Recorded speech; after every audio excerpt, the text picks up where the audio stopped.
The Horrible Gamers podcast may contain content not suitable for all ages. Listener discretion is advised.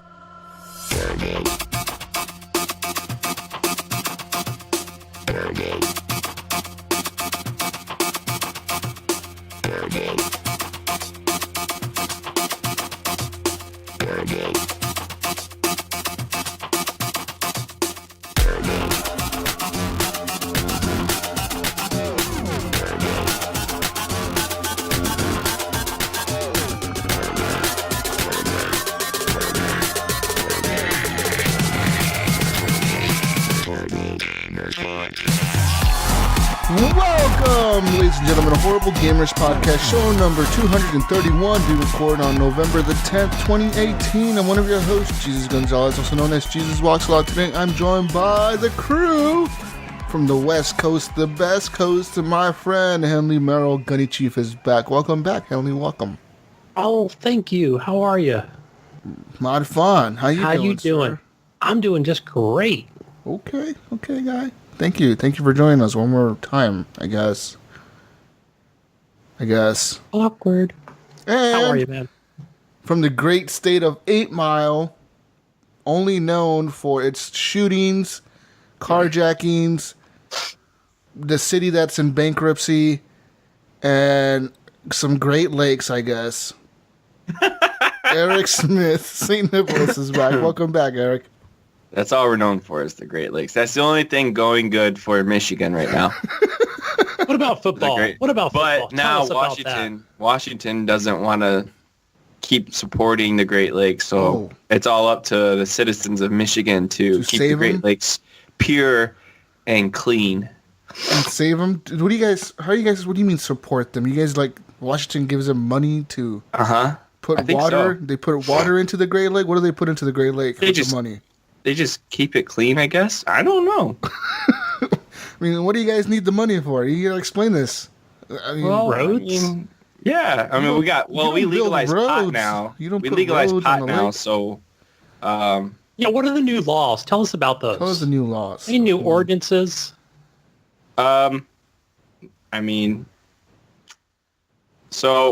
proposal one. Proposal one. That was to legalize weed, and we legalized it. So we're going to be, there's actually a picture of a bunch of pot plants in potholes, and then it said, this is how Michigan's going to fix the potholes. He's going to pay for it. That's a great way to campaign for something, man. That's a pretty smart idea there.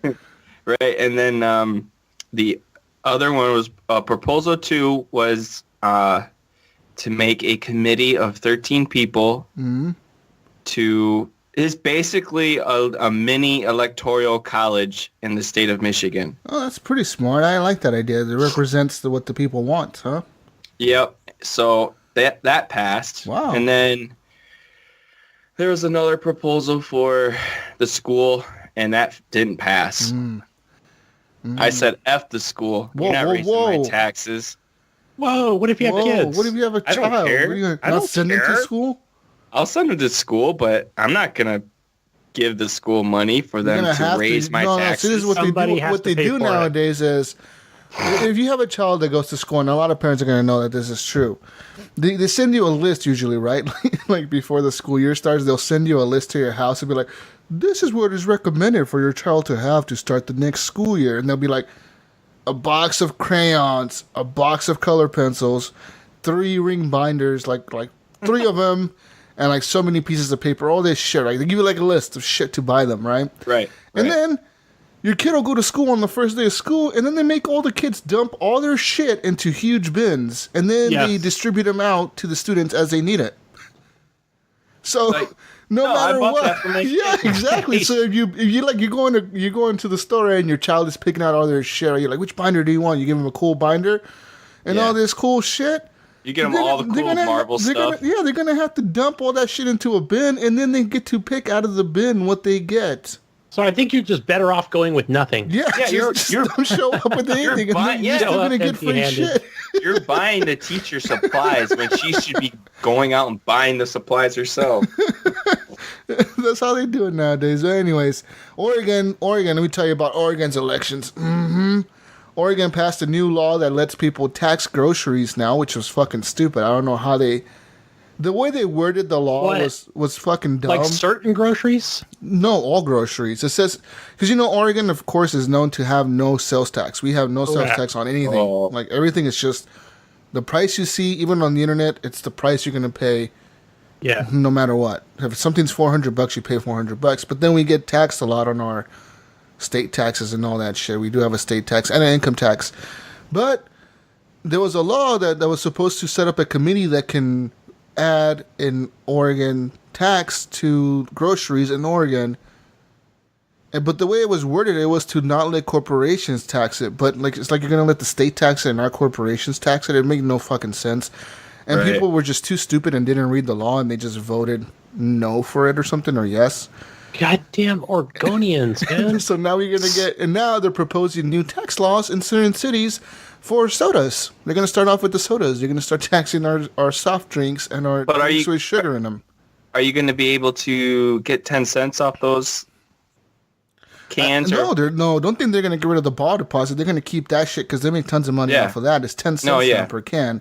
So they're still going to keep that, but then they're going to add another tax on top of that. It's called the sugar tax in some states. I know Washington State has that already. Seattle has it. You have to pay. See, we have sugar tax. An extra tax on our sodas too. It's a deposit tax. No, it's literally 10 cents for our. 10. In Oregon, we have a bottle deposit tax, which is already for the bottle. You're paying for the bottle. That's a CRV. And then you get that back when you take it to the store and return it or whatever, right? Yeah. But then we're going to get another tax on top of that in certain cities for like the soda itself. For the drink that's in the bottle, you're going to get another tax on that. And you said that came out of your income taxes and what else? Our state taxes, like all our sales tax comes out of that. So is it not going to come out of your income tax or all that jazz anymore? No, they'll keep that the same. Don't worry about that. Oh, man. They could just add a new tax on top of that. That's money hungry right there, bro. And then that's Oregon. Be like, give me some money. And then they also repealed the law because in Oregon, the legislature, you got to have 3/5 of a vote to propose a new law and to pass it, right? Well, there was a law saying to keep that, right? To keep it where there has to be 3/5 of the legislature in the state of Oregon to pass a law. And there was a law to keep that or to take that away, and people voted to take that away. So now the state of Oregon could just pass any law without 3/5 votes. They could just pass a law without even half the votes. They could just be like, oh yeah, we think majority voted this way. We're just going to pass the law anyways. It's just, I don't get it, guys. Anyways, whatever. Enough voting law talk. I want to hear Gunny's. Yeah, you didn't get to hear about mine because mine's going to take a lot longer. No, Gunny. Here's what it is. You played a game. I played a game. Talk about the game you played. That's right. You can follow us on Twitter @HorribleGamers. You can leave us a review on iTunes, Horrible Gamers Podcast Community. It's our group on Facebook. Go join it. Feedback at horriblegamers.com is our email address. Patreon.com/horriblegamers is where you can support the show and do the Patreon stuff. Quick shout out to Jonathan Hall, Alan Maybe, Joshua Wolf, Evan Tanaka, John Jerome, Adam Sunday, Clint Theo, Dirty Bite, to Robbie Wheat, David Snyder, Brian Capezza. Thank you guys for supporting the show. And thanks to you, we have declined to put ads on our show recently. A certain company wanted to do ads with us. And we're like, no, fuck you, company. You declined that. Okay. Yeah, we declined that. We don't want that ad on our show. You fucking people. Anyways, our intro song is done by Fowler and Twistics, and it's called Breakout. Our outro song is done by Broke for Free. It's called Night Owl. But last week you got a special outro song. It was The Adventures of the Wild West or something like that I found on YouTube. It was a cool song. I liked it, so I put it in there. Why not? Why not?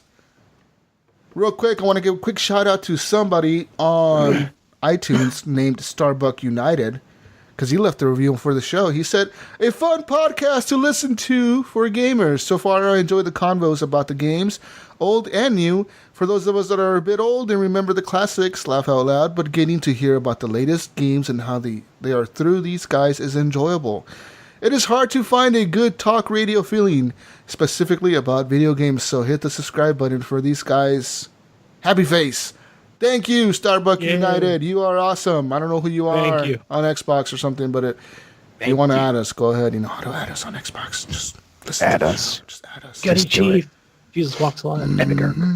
Yeah. Anyways, let's talk about video games, y'all. I play video games. You play video games? I played a bunch of games. I played a lot of games. Mm-hmm. I'm talking about a new game I played this week. Battlefield 5 came out yesterday on EA Access and EA Premier and EA Origins Access for PC players. I want to say I played it because I did. Guys, let me talk to you about my Battlefield 5 experience.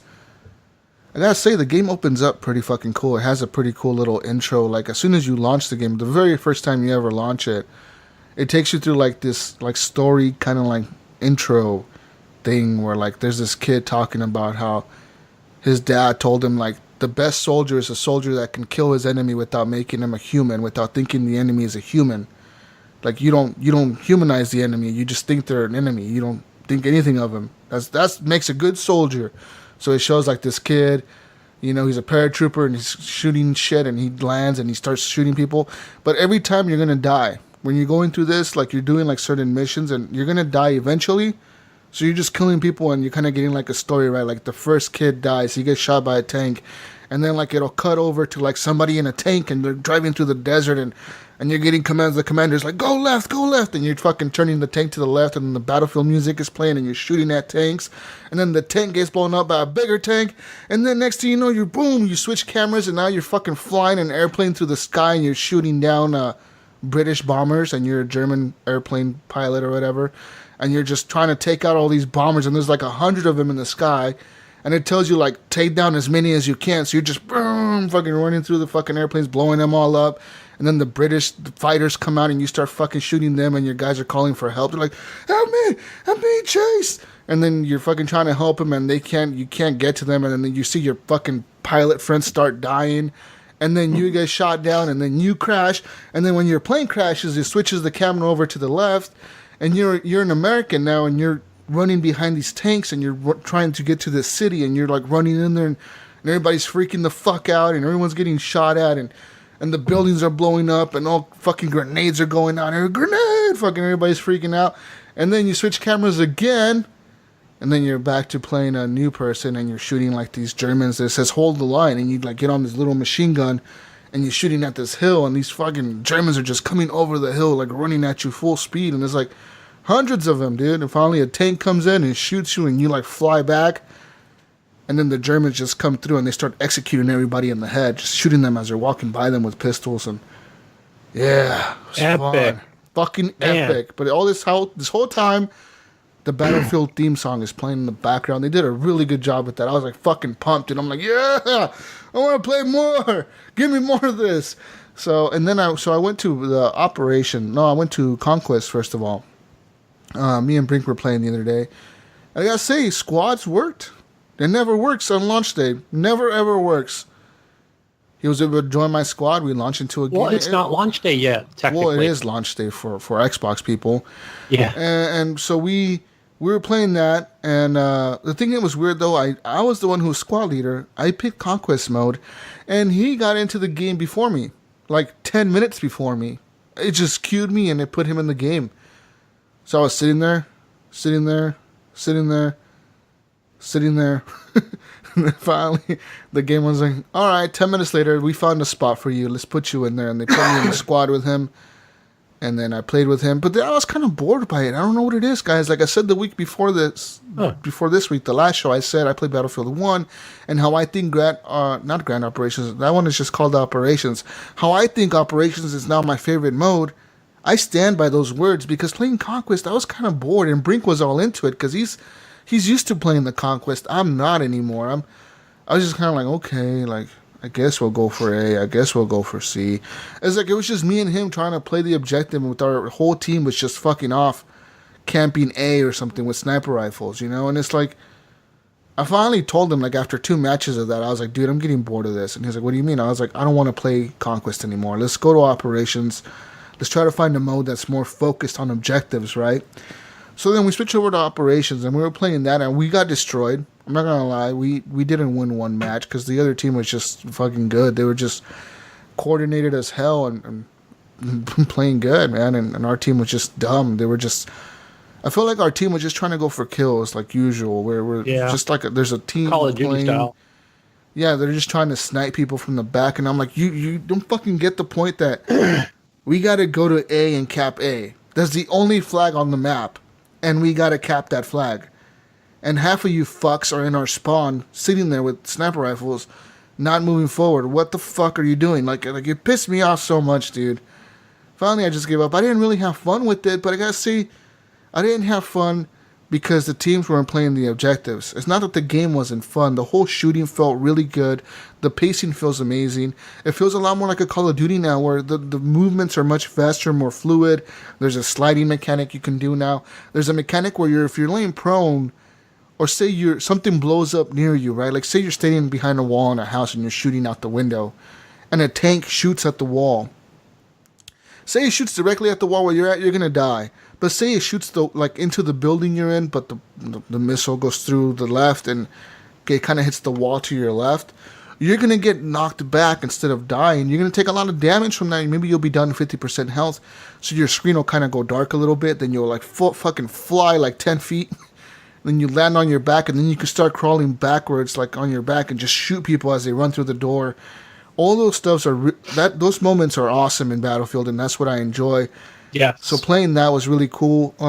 Shooting people, it seems way more realistic now. When the way they get shot, they'll kind of move.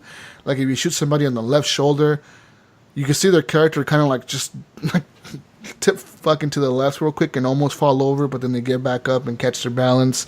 I don't know how that's so it's not so robotic anymore, right? Where you can just see the hit markers, but they're not exactly reacting to that. That's good. No, they're reacting by the way you shoot them. It was really cool, like seeing that kind of mechanic. I don't know how that affects your camera, because I never noticed it. Somebody shot at me and my camera moved to the left or right. I never saw that, but you could see the animations when you're shooting at people, them doing that. The suppression system works great now. I mean, you can still suppress people. It's a little bit different now because it feels more intense when you're being suppressed by a sniper rifle or a machine gunner. I gotta say though, the machine gunners on a tank, those guys, you're just dead meat, dude. There's no way you're gonna survive up there more than a minute. There's no way. Playing Battlefield. Do they have a longer cooldown, do you think? No, it's not the cooldown. It's not the gun. You get a big machine gun. It's like the same as any other Battlefield game. But the only difference is you're standing on top of the fucking tank with nothing around you. You're just up there with the machine gun. And there's nothing covering you. In other Battlefield games, you were inside the tank shooting through the machine gun inside the tank. So, like, no one can really hit you with the bullet. Oh, and this one, you can get sniped from, like... Every time I was in the tank, I would be killing people, right? Just fucking grenades were getting thrown at us, and every time I would die, it was some sniper across the map, entirely across the map, who shot me with the sniper rifle. Like, no way I was gonna see that guy aiming at me and shooting at me, and that's how I would die every single time. Another time I died was with like a missile. Somebody, like, I don't know what they did. Either it was a tank or something. It shot like a missile at us and it hit us right on the side and it knocked it, like, my character flew out of the fucking tank, like flopping in the air, like, oh, fucking. And I was dead as hell. I was super dead. With the shooting, is it bullet spongy or does it seem pretty? No, it seems pretty. No, it does not bullet spongy at all. That's good. Pretty good with that. It doesn't seem like it takes forever to shoot people. Sniper rifle bullets don't take forever to kill people, but a lot of them are not one-shot kills. Some of them are. Like, I mean, it depends on the distance, I guess, the person is to you, which makes kind of sense. Because I was shooting at people from across the way in one match, and I was just shooting people, and like the sniper rifle felt good, dude. Because these guys were paratroopers, right, and they're coming in. And we're shooting at their airplanes in the sky, but as they're landing, they're running up this hill towards us to destroy our AA guns. And we have to defend the AA guns. That was our mission. So we're sitting there, right, and I was like, fuck this. I'm not going to spawn as a machine gunner. I want to spawn as a sniper class, because, you know, these guys are running up the hill at us. Why not snipe at them? And sure enough, I was hiding behind these sandbags, dude, and, like, it just sounded... The audio in this game is beyond me, man. Like, the audio is great. Amazing audio. So you're sitting there just kaboom, kaboom, and you're shooting people. And, like, I was just pulling out my scope, man, and it would just kind of, like, I don't know if it was auto-aim or not. It felt like almost a lot like auto-aim. But I did have to move my reticle over them. And I would shoot them in the chest, and, like, they just, you just see them fly back, dude. They were just getting shot and falling and falling. And I killed, like, 7 people in a row. It was pretty incredible. I was like, holy shit, that was amazing. They killed me though when they 5 of them ran up there, and I ran out of bullets, and I had to reload the rifle, and it was like a bolt action, so it's taking forever to reload. Yeah, they finally shot me. Realistic, But the audio is incredible as always. They have new modes for the audio now. They have 3D spatial surround sound, so that if you have Dolby Atmos or Windows Sonic on your Xbox enabled, you're going to be able to hear audio that's above you, below you, to your top right, top left, bottom right, or behind you. You can tell where the audio is coming from, where the gunshots are coming from, which is usually from everywhere, because it's just fucking war zone, so it doesn't really help much. You're right. Because you just hear bullets everywhere all the time. Especially when you're in like you said, one of those silo things that it's going ting, ting, ting, ting. Like, where's it? What direction is that from? Yeah. Everywhere.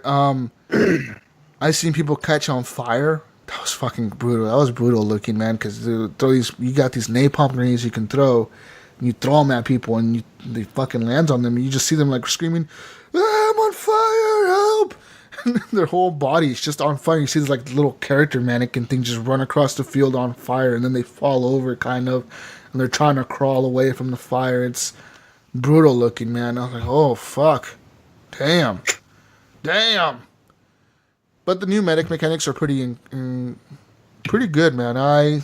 You can revive your teammates if you're in the same squad. Anyone can revive you in your squad, and medics can revive anybody, and medics usually revive anyone much faster than a squad member. A medic will just run up to you and kind of pull out a syringe and kind of stab you with it real quick. Not as quick as Battlefield 1. They still have to pull it out of their little pouch and crouch next to you and then stab you or whatever. Right. It takes a lot longer than Battlefield 1. Battlefield 1, you can just run and stab people with a syringe and just revive them and keep running. And this one, you can't. You have to literally stop over the person while you're getting shot at and revive them. Yeah. So that makes half the time all the medics are going to die. But they have a little more powerful weapon, right? Always. No, medics have usually assault rifles or SMGs now. They have a lot of SMGs for the medics. And then what's really weird, what I noticed was kind of weird, was as any class, you can have an array of weapons. As a support class, obviously I started off with this huge machine gun. But then I got an even bigger machine gun. But this machine gun I could only fire if I was laying prone or up against an object where I could mount my machine gun, and then I was able to shoot it. You can't just shoot it. If I was standing there, someone was running at me, I couldn't just shoot them from my hip fire. It wouldn't let me aim down sights. I would just have to shoot from the hip, and hopefully I'd hit them. So I have to make sure I'm laying down prone somewhere, or I was up against something. But then also as a support class, I unlocked the sniper rifle, and I unlocked the shotgun that I could use. So it seems like they're giving you a different choice of, hey, maybe you really like playing the support class and throwing down ammo for your teammates, but you don't really necessarily like using a machine gun. You want to use a shotgun or whatever. You can switch to that, and that's options that I like in the game. That is cool. It reminds me a lot more of Battlefield 4 in that sense, where different classes can use different types of weapons. But that's it, man. The game looks incredible. Running in 4K, running in HDR, all that good stuff. It looks insanely good, dude. I've been trying to download it all day. I pre-ordered the game. Yeah. And then I got EA Access. So when I go to EA Access, it'll say download trial, but I'm like, okay, well, it's already installed. But even if I try it, it'll say error downloading, right? But then it'll take me to the page and it'll say, hey, play or whatever. And I'll hit play and it'll say, you're too early. You're way too early. You have to launch the play through the EA Access app. That's what I noticed. A lot of people were having issues with that because they're like, it doesn't let me play. I'm like, well, you got to kind of go through the EA Access app and then hit the play trial, and then it'll download a little key for it or something. Okay. And then it'll let you play, and it'll tell you you have 10 hours left or something, and you can play. Of course, for the people listening, if you've bought the deluxe edition, you're going to get to play the game in 5 days on October 15th. If you have the regular edition, you're going to get to play on the 20th. So deluxe edition people get it a little bit earlier. But hey, whatever. I think to myself, let them work the bugs out. So by the 20th, you get to play and it'll be fine. But this game is going to be a hit, I think, dude. The only thing that I have an issue with in the entire game is that in the operations, the grand operations is what they're calling this shit, right? So they have all these missions that are based on real battles during World War II. but they don't have any of the iconic missions that we have seen in movies. They don't have storming the beaches of Normandy. They don't have that stuff. And I think to myself, no, and they don't even have it at launch. They don't even have it like coming out as DLC in the next month, because they've already announced the DLC for the first month, and that's something like some other battle in Paris or some shit. And I was thinking to myself, that was a huge mistake. You guys should have made a level where your grand operations is you're storming the beaches of Normandy, you know, because they have this whole thing called Tides of War where they're going to be adding like new operations every month or so. And every month for that month, you can only play this one mission or this one operation. And the next month, you get this new kind of operation. And it's going to take you through the war. You know, and I'm thinking to myself, you guys should have done a Normandy one or D-Day. And then just fucking make so many trailers off of that one mission. You know, do you think they didn't do it just because it's been overdone in almost every other World War II game? And they would get shit for that. Jesus, they would. It has, but they would have done it so much better than anyone has ever done it in any other video game. Just the graphics in this game outweigh any fucking video game that's a shooter, dude. Like, right. People don't realize that. Like, yeah, it's been overdone, but you have never seen it done the DICE way with the Frostbite 3 engine. That's what I'm saying. Yeah, Call of Duty did it. All these other games have done it. Medal of Honor has done it. But these are all shitty graphics. If you compare it to these graphics, man. Like I'm saying, the graphics in this game are killer, and Call of Duty World War II cannot compare to the graphical fidelity of the DICE Frostbite 3 engine. It just doesn't compare. You can't even touch it, dude. That's why everybody's looking forward to the new Star Wars game. So, and the destruction in the game, it's like incredible, man. I was in this fucking city, dude, and like the city was perfectly pristine in the beginning. Like everything was fine, like nice buildings, beautiful buildings and shit. By the time the game was done, dude, like the shit was leveled. The whole city was just destroyed by fucking bombers, airplanes, tanks, dynamite, grenades, people getting shot out through windows getting shot out, doors getting destroyed, concrete breaking everywhere. It was just fucking insane, dude. Bridges getting blown up. Is the destruction pretty sweet? Destruction, I mean, it looks sweet. It reminds me a lot of Battlefield Bad Company games where you could just level like the map, like just fucking level everything can go down, and that's fucking insane. It's ramped up from Battlefield 1, that's for sure. Yeah, they always seem to do a pretty good job with the destruction aspect in the game. And if you've played Battlefield 1 and you thought that game was a little slow, I recommend you don't pass this game up. This game is going to have way faster pace than Battlefield 1. Way faster. That's it. It almost feels like a Call of Duty game. That's how fast it is. Sweet.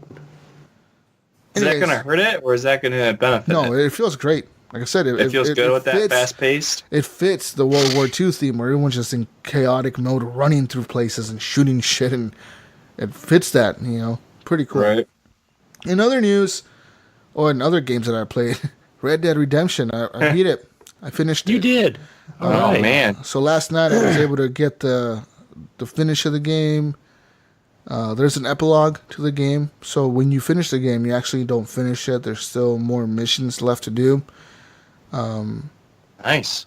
I want to say that at the end of the game, man, like it was really a redemption story. Like the whole game, I was an evil person, just murdering people, and there was a twist after chapter. I think it was chapter 5 or chapter 4. There was a huge twist where you ended up in a situation where it was just crazy, and then you get back, and this like it's just this emotional song is playing, and you're riding back to find your gang, and you find your gang is in shambles, literally, like just bad shit has been happening to you ever since like this whole crazy thing happened. And then something hits you in the game where it's just like, fuck, I can't believe that just happened, dude. And then it happens and you just feel bad. The rest of the game, you just feel horrible. Like, I just wanted to help everybody. I was like, I feel like a piece of shit. I'm going to help everyone. I don't know the ending, but I know that I was doing a mission today that, well, no, I wasn't even doing a mission. I was at the camp, and I was telling one of the ladies that she goes, She goes, so how you doing?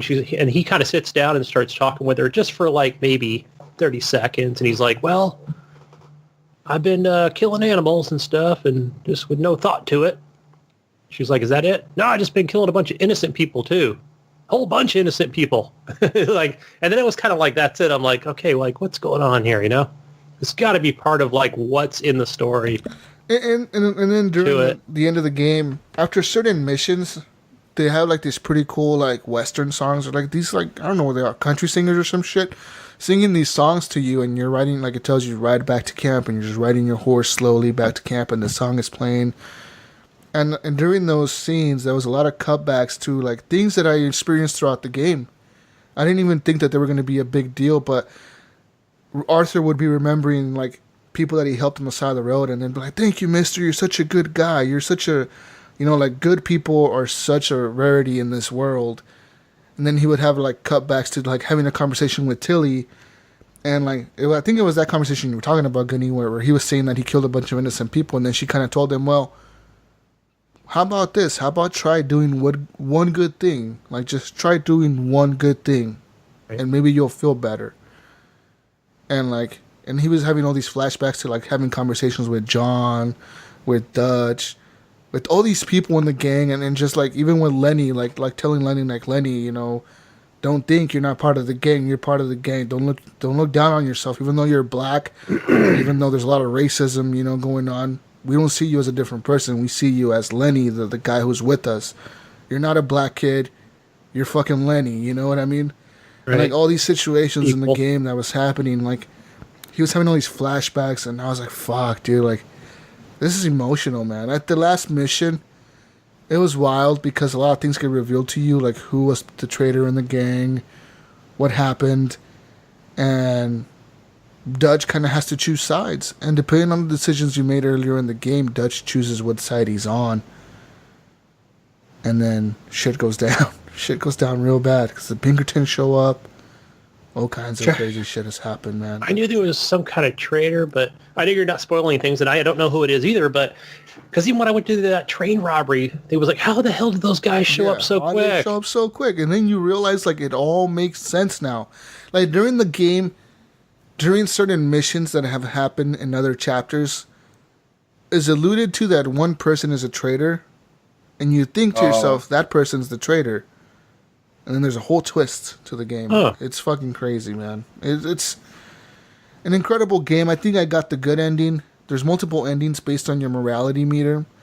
If you're neutral in morality, you can end a different way.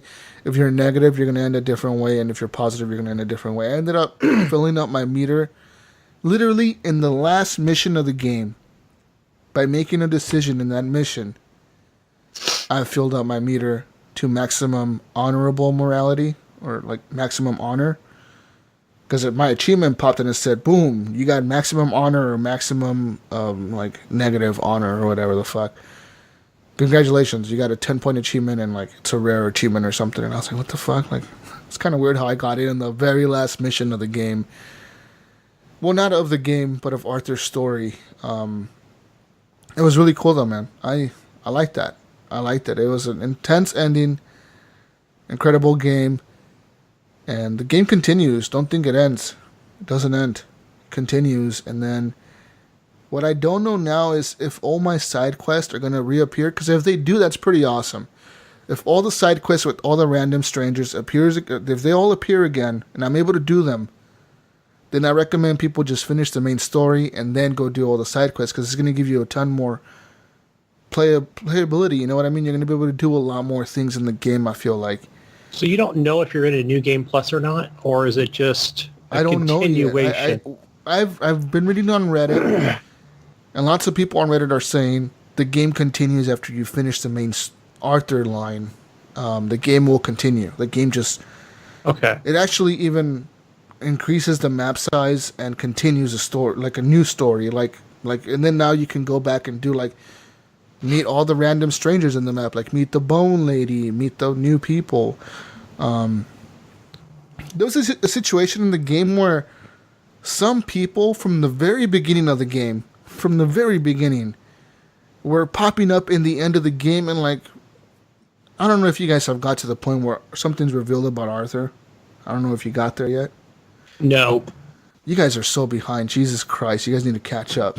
Pretty much everything you talked about last week, I played this week. What the fuck are you guys doing with yourselves right now? What kind of podcasters are you guys? Play more. You want to know what I'm doing? I'm just walking my horse through the whole. Oh my! Everything. Walking the horse. Oh my god! I know. Guys. I'm taking my time with this game. 270 hours later. I don't want to just blow right through it. I kind of want to just experience it. But I might now start just doing the main missions because I'm starting to feel I don't want to grind right now. The last chapter is very long. That's how I felt by the time I got to the very last chapter, because your gang ends up moving yet again for like the fucking 5th time. And wait, they move their camp? Dude, they move it like 5 times in the whole game. Okay, I'm still at camp number 1 in chapter 2. Oh my god. Shit, what? Dude, Jesus, man. See, I'm at my 3rd camp. You're so behind. Is that right? You're so behind. So, Eric, you're at the mansion?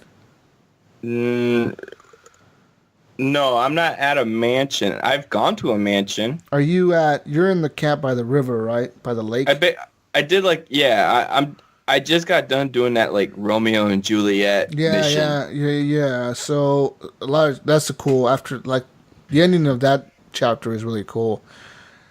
Anyways, you get to the last chapter, and by the time I got there, dude, I felt so betrayed by everybody. Like, I fucking hated Dutch. I hated Micah. I hated everyone in the fucking game. Oh, I already hate Micah. You pieces of shit. I still have that mission to do.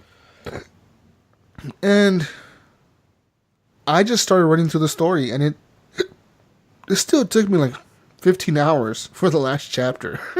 Damn. Okay. Like, I was running, like, I'm not even kidding, dude. I was just doing the story missions, the yellow missions, and It took me 15 fucking hours. I was like, fuck, when is this gonna end? Like, it never ends. This thing just keeps going and going and going. So, like, if you're just taking your time to that fucking game, you're gonna play it till, like, next year, dude. Yeah, I'm gonna spoil it for you before you end it. If you don't end it soon, guys. So end it soon. I'm playing through the story missions. I'm gonna stop. Can you spoil it during Thanksgiving since I won't be here? Can you just do it that show and I won't listen? I want to do a spoiler cast so bad about this game. There's so many things that have happened to me, and like I said, the game it's fucking wild, man. Like, the only person that's at my level that has played as much as I have that I've talked to is Evan Tanaka, because he actually invited me to a party last night, and he was like, Jesus, I need someone to talk to about this game. I was like, what's going on, dude? He's like, tell me you're in chapter 6. I was like, actually, yeah, I'm doing a mission right now, a pretty big one. He's like, thank God. He's like, none of my fucking friends are playing this. They've all fallen off of it, or they all stopped playing, or they're all behind me, so I can't talk to them about anything that has happened. So me and him were kind of having a conversation last night in the party, and like, we were both having the same reactions. Like, dude, holy shit, what did you think when this happened or when this happened? He's like, fuck. He's like, that was crazy, huh? I was like, yep, that was pretty fucking crazy. It was still incredible, dude. Like, it was fun having a conversation with someone who actually plays the damn game, guys. Hey, I play the game too, but I have to work and, like, take care of shit. I work too, motherfucker. Are you saying I don't work? I'm not saying that, man. How dare you assume that I don't work? I wish I could play more of this. Oh, man, it's really so good. I gotta say, man, it's such a incredible looking game. It looks so fucking good. I'm like today actually, I'm headed into Blackwater now, because I gotta go talk to some people in Blackwater. So I'm headed to Blackwater, and I rode from all the way in the north of the map to the bottom, and this song was playing, and I was like, man, you know what? I'm not even gonna run on my horse. I'm just gonna like gallop it a little bit, lightly tap A, and run slowly down to the south. And yeah, just take it all in. But for the listeners out there, don't worry. I think by the end of this weekend, I should be done with Red Dead, and I'm moving on to other games. I'll probably be moving on to Hitman 2, which comes out on Tuesday. And I'll be probably getting that. And then, of course, Battlefield 5 will be coming out shortly after that for me, because I have the 20th edition. So, there's that. Good stuff, though, man. Good stuff. Yeah, I'm yeah, like I said, it's just still early on. Did that train robbery with shit, what's his name? The Irish guy. Him and John. And that was kind of like, that wasn't the best mission at all, but it was kind of like, I see kind of how things turned out where those people showed up, that gang showed up like right away. And then you had to either like fend them off and then like get out of there. It's crazy. Yeah, some things happen in the game where a lot of things in the past come to haunt you in the future. Like a lot of decisions you make, you really think they didn't mean nothing until like you realize some people died because of the shit you did in a certain mission, or like innocent people died, and it makes you think like, fuck, that was really messed up of me. Why did I end up doing that? Why did I do it that way? That's kind of cool though, that like, he's coming, like he kind of comes full circle, I guess, in a way, like what you're describing. That's because normally he's just like, whatever, I'm just going to go do my thing. Like I mean, you are Arthur, and you're just going to go do what you want. The last mission with Arthur is called Redemption. Like that's what it's called. Like they just call it Redemption. So like it's, some crazy shit is happening. Like I said, Dutch has to choose sides, and that's what it's called. It's called Redemption. And I gotta say, like, even the last mission I did for Strauss, the German guy who makes you collect debts, the last mission I did for him, I just let all the people go. Because he was like, go collect these debts. And then I go collect these debts. Spoilers here, people, kind of a little bit. Skip ahead if you don't want to listen to this. Skip ahead a couple minutes.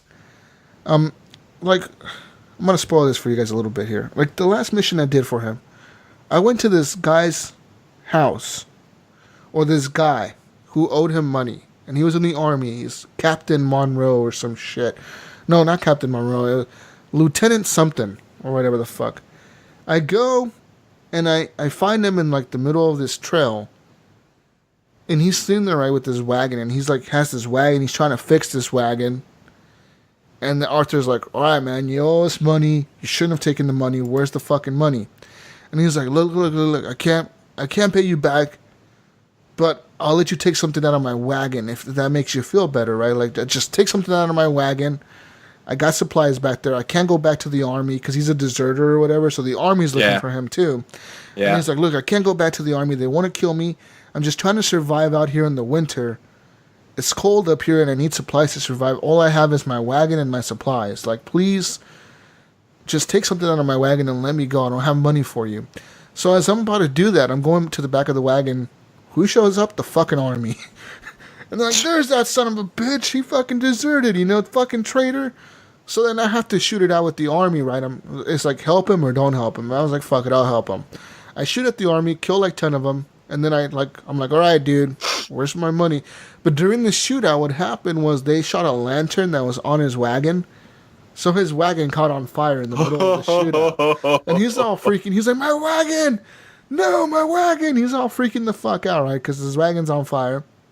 Was that scripted, or was that... I think that is scripted. I think that had to have happened in that mission. But then, at the end, he's talking to you, right? And he's like, look, I don't have much, but, and then, like, out of the woods, from the background somewhere, here comes, like an Indian girl or whatever, a Native American girl, and she's pregnant. And then he kind of gives her, like, a hug and a kiss, and he's like, oh, don't worry, honey, you're safe or something. And then Arthur's like, oh, damn. He just looks at him like, you should have told me this, you know what I mean? Why didn't you tell me this in the beginning, you fucking idiot? Right. And then the dude's like, look, I don't have much, but here's what I can offer. Like, this is the last thing that I have that's of any value to me. Like, he pulls out, like, this gold necklace or this gold chain, and he hands it over to you. And as he hands it over to you, you got a choice there. You can say, like, decline it, like, absolve the debt, or take his brooch that he's giving you. And I was like, you know what? Like, this dude is having a harder time than I am right now. Like, he has a pregnant girlfriend or wife or whatever the fuck she is to him. He's running from the army. And he's just lost all his supplies. Like, I'm going to let him go. So then Arthur's like, you know what, man? Like, just take care of yourself. And actually, Arthur gave him some money. He's like, you know what? Matter of fact, here's some money. Oh. Go start a new life somewhere with your wife. Like, good luck to you and your wife. Go start a new life somewhere. get out of here. You know, the army's looking for you. They're not going to stop looking for you. And then I go to the next person that owes us money. And there's this lady who, her husband worked at the mine. So I go to the mine and I go talk to the foreman. And the foreman's like, that son of a bitch? And he's laughing. He's like, he's dead. I was like, what? He's like, yeah, he died like a week ago. Go talk to his wife. She lives up there in this house somewhere on the prairie or some shit. So I'm going to the house. I show up to the house, and there's this lady out there in the front of the porch, and there's a little boy there. And she's kind of tying his shoes or some shit. And she's like, what's going on, mister? And he's like, well, are you so-and-so? And she's like, yep. He's like, well, your husband knows some money. And she's like, well, I don't have anything to give you. Like, she's like, matter of fact, I have to leave today because the bank is repossessing our house. We have no money left. You guys shouldn't have loaned money to somebody that was in such need that just took the loan. Right. Without realizing you guys like could have killed him, you know, like he died trying to work as much as he could to pay you your money back. And then, yeah, you know, like what happens, the bank people show up and they're like, you know, we're here to repossess the house or whatever. You need to leave right now. So, and I have a shootout with those guys.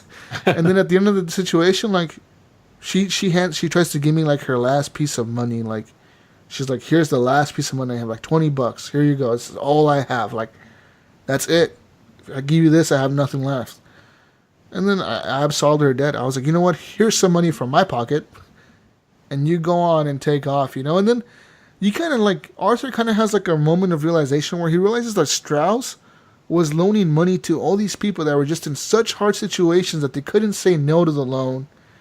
And then he's making you go and kill these people or beat them up or beat them to death, you know? And then I show up back to camp, and then Strauss, you know, and kind of like Arthur kind of has like a falling out with him. He's like, get the fuck out of here. And Strauss is like, what? And he's like, get the fuck out of here. He's like, if you don't get out of here, I'm going to fucking shoot you dead right here. And Strauss is like, what do you mean? What do you mean? You know, what about Dutch? He's like, I don't give a fuck about Dutch. You need to leave before I kill you. So he makes him get all his shit, and then he just takes off and he leaves. And I don't know what happened to Strauss. I think he's just living his life somewhere being a piece of shit, you know, loan shark to people in the game somewhere. Why? I mean, what made you just change your mind on taking their last bit of whatever they had? Like I said, the whole situation that happened after Chapter 5 makes you have a moment of like, something bad is happening here. Like, wow. Okay, but you still, I guess you had that choice to say, fuck it, I still want to be this, you know. Yeah, you could still totally take the money from the ladies and the persons. I don't know if you still kick out Strauss from the gang. I'm assuming you probably do or something. Maybe you leave on equal terms or something. Maybe you just tell him, like, here's your last piece of money, get the fuck out of here or something, and you give him the money still, and then you take off or you leave it for the gang. I don't know what happens Interesting. there. But you could still have the choice of being an asshole and taking those people's last piece of gold or money that they have. Really interesting game, man. And then the game, yeah, it's incredible how it ends. But that's it. That's all I have to say about it. It's a fun game. Play it, guys. Can't wait for the online, which is coming out on the 20th, I believe. Right the same day Battlefield 5 comes out is when the online comes out for it. It's going to be popular. Yeah, is it going to be open beta? Do you know? Yeah. Okay. Cool. Yep. But that's all I played this week. Sweet. Talk to me, Gunny. Besides the Red Dead, I played that new game on Game Pass called Grip, Grip. I had this in my Steam wish list for actually a few months, and I'd never seen gameplay until now, but it's like one of those just endless go in a circle racers that, you know, you hit. It's got like, the way the car is, it looks like almost like that Batmobile style, so if you flip upside down, you're still going, and you get these like power-ups that, you know, that can like destroy the other vehicles, or, you know, it could be one of those like power boosts, or, I mean, they already have those kind of in the road, like in certain sections to, you know, boost your speed. I don't know exactly how the game works because I went about probably 42 laps, and I was like, does the game end? I don't know how it actually works, even though but I think I was just in like some kind of training mode, but I thought I pressed campaign. So I didn't play a lot of it. Again, just probably like an hour just to check it out. So it seems okay. I'm pretty sure it's got online. I just played the single player portion of it. Yeah, like it had missiles that you can shoot at like I think it was like 2 or 3 other cars. that were just in the, like, I guess you call it the offline campaign mode. Yeah, definitely get into that more, see how that is. Played some Pinball FX3. I'm always playing a new table since I don't play it that often. And I think I just played it on PC. I was like, I'll just play whatever's in my library. And that was just Star Wars tables and some other ones that I forgot about, but still a great game. Always try to get the high score, you know? What about you, Eric? What did you play? I've been playing a lot of Red Dead Redemption 2. So I ran in. I helped some guy who got a snake bite. It was like the first guy you can run into get a snake bite, and then you meet him in, I think, Valentine, and he said, "Hey, partner, I just want to pay you for my debt for saving my life. Go into that gun store and buy whatever you want." Yeah. So I went in there and I was able to get whatever. I bought that volcanic pistol. Ooh, those pistols are good. Yeah, so I got that, and then I bought some other kind of pistol too. And then I ended up running into another dude who got bit by a snake. I don't know why so many people are getting bit by snakes. Everybody gets bit by snakes. And Lots of people have leg problems in this game. They can break their ankle, get their leg caught in a trap. Yeah. Or a horse falls on them. Or something with the leg. Some leg. And then, so this guy, he got bit. Same thing. I helped him. And then in Rhodes, I met him again at a convenience store, and same thing. He said, "Go buy whatever you want." But the convenience store in Rhodes kind of sucks. There really isn't much there. Yeah. And so I still am able, I think, because I didn't buy anything, I think I could still go there and get whatever I want for free. Because when I went to Rhodes, before that, I ran into this guy who was about to get shot up by some O'Driscolls. Uh-huh. They were trying to steal his wagon because there was gold or something in there. And I ended up killing the O'Driscolls, and he's like, "Oh, well, you can just have that wagon. It's going to be reported stolen anyway."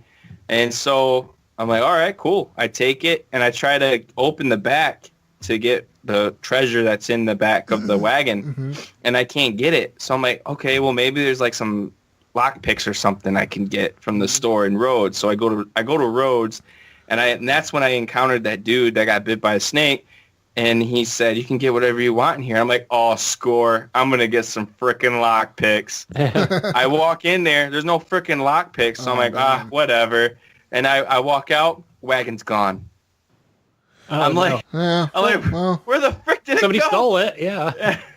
Hey, but on mine, a few of those that I've had, right, I just call them random encounters. Not the snakebite guy, but the ones with the Driscolls where I came up to the back and and then well, I think because the guy even said, like, yeah, just take what you want, right? If you can get in there. And I thought, I bet this is going to need lockpicks. I went to the back and it said, break with gun or something, butt of gun. You give you that option. You get a lock. Is it called a lock breaker or something after you do that mission with Micah? There's a mission with Micah that you do. You rob a stagecoach or something.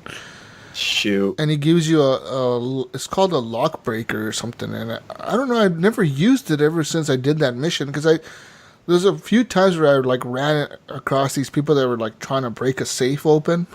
They're like in the middle of the forest and they're like hitting a safe with the sledgehammer and they're like, "This piece of shit won't open." And they're like, "What are you looking at, mister?" And I was like, "I'm looking at you two pair of idiots trying to open a safe."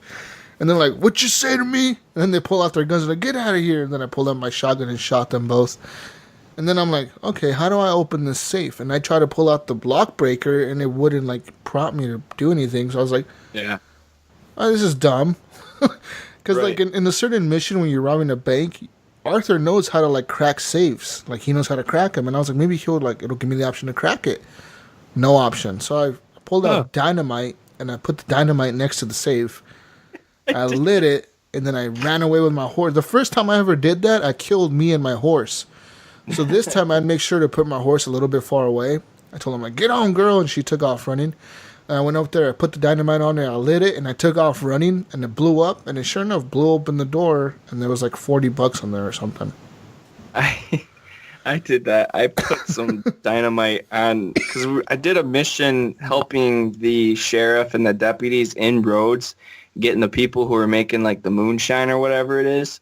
And once I cleaned out the whole place and killed everybody, there was the horse and buggy there. And then I had dynamite. Yeah. I put all my dynamite on that buggy and all those horses. Yeah. And they blew up. And you could see the frame rate drop significantly. Yeah, because it was the wagon shot up in the air and then slowly came down like snow. So that was fun. I mean, I was going to say that the mission with John which I did today with what do they call it? The oil wagon. Oh yeah. Like they kept blowing it up. I kept reloading the checkpoint. Is that where you're going to rob a train in that one, right? You got to stop it at the tracks and then... you stop it at the tracks. Yeah. Yep.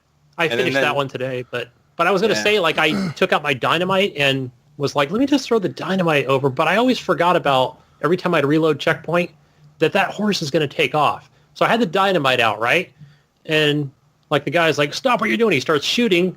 The horse oil cart takes off, hits me, I fall to the ground and then blow myself up. So I was like, forget it. I have an issue with this game. During one of the missions, the last mission that I was doing, my horse died. And I can't find him anymore. Like I think it really died.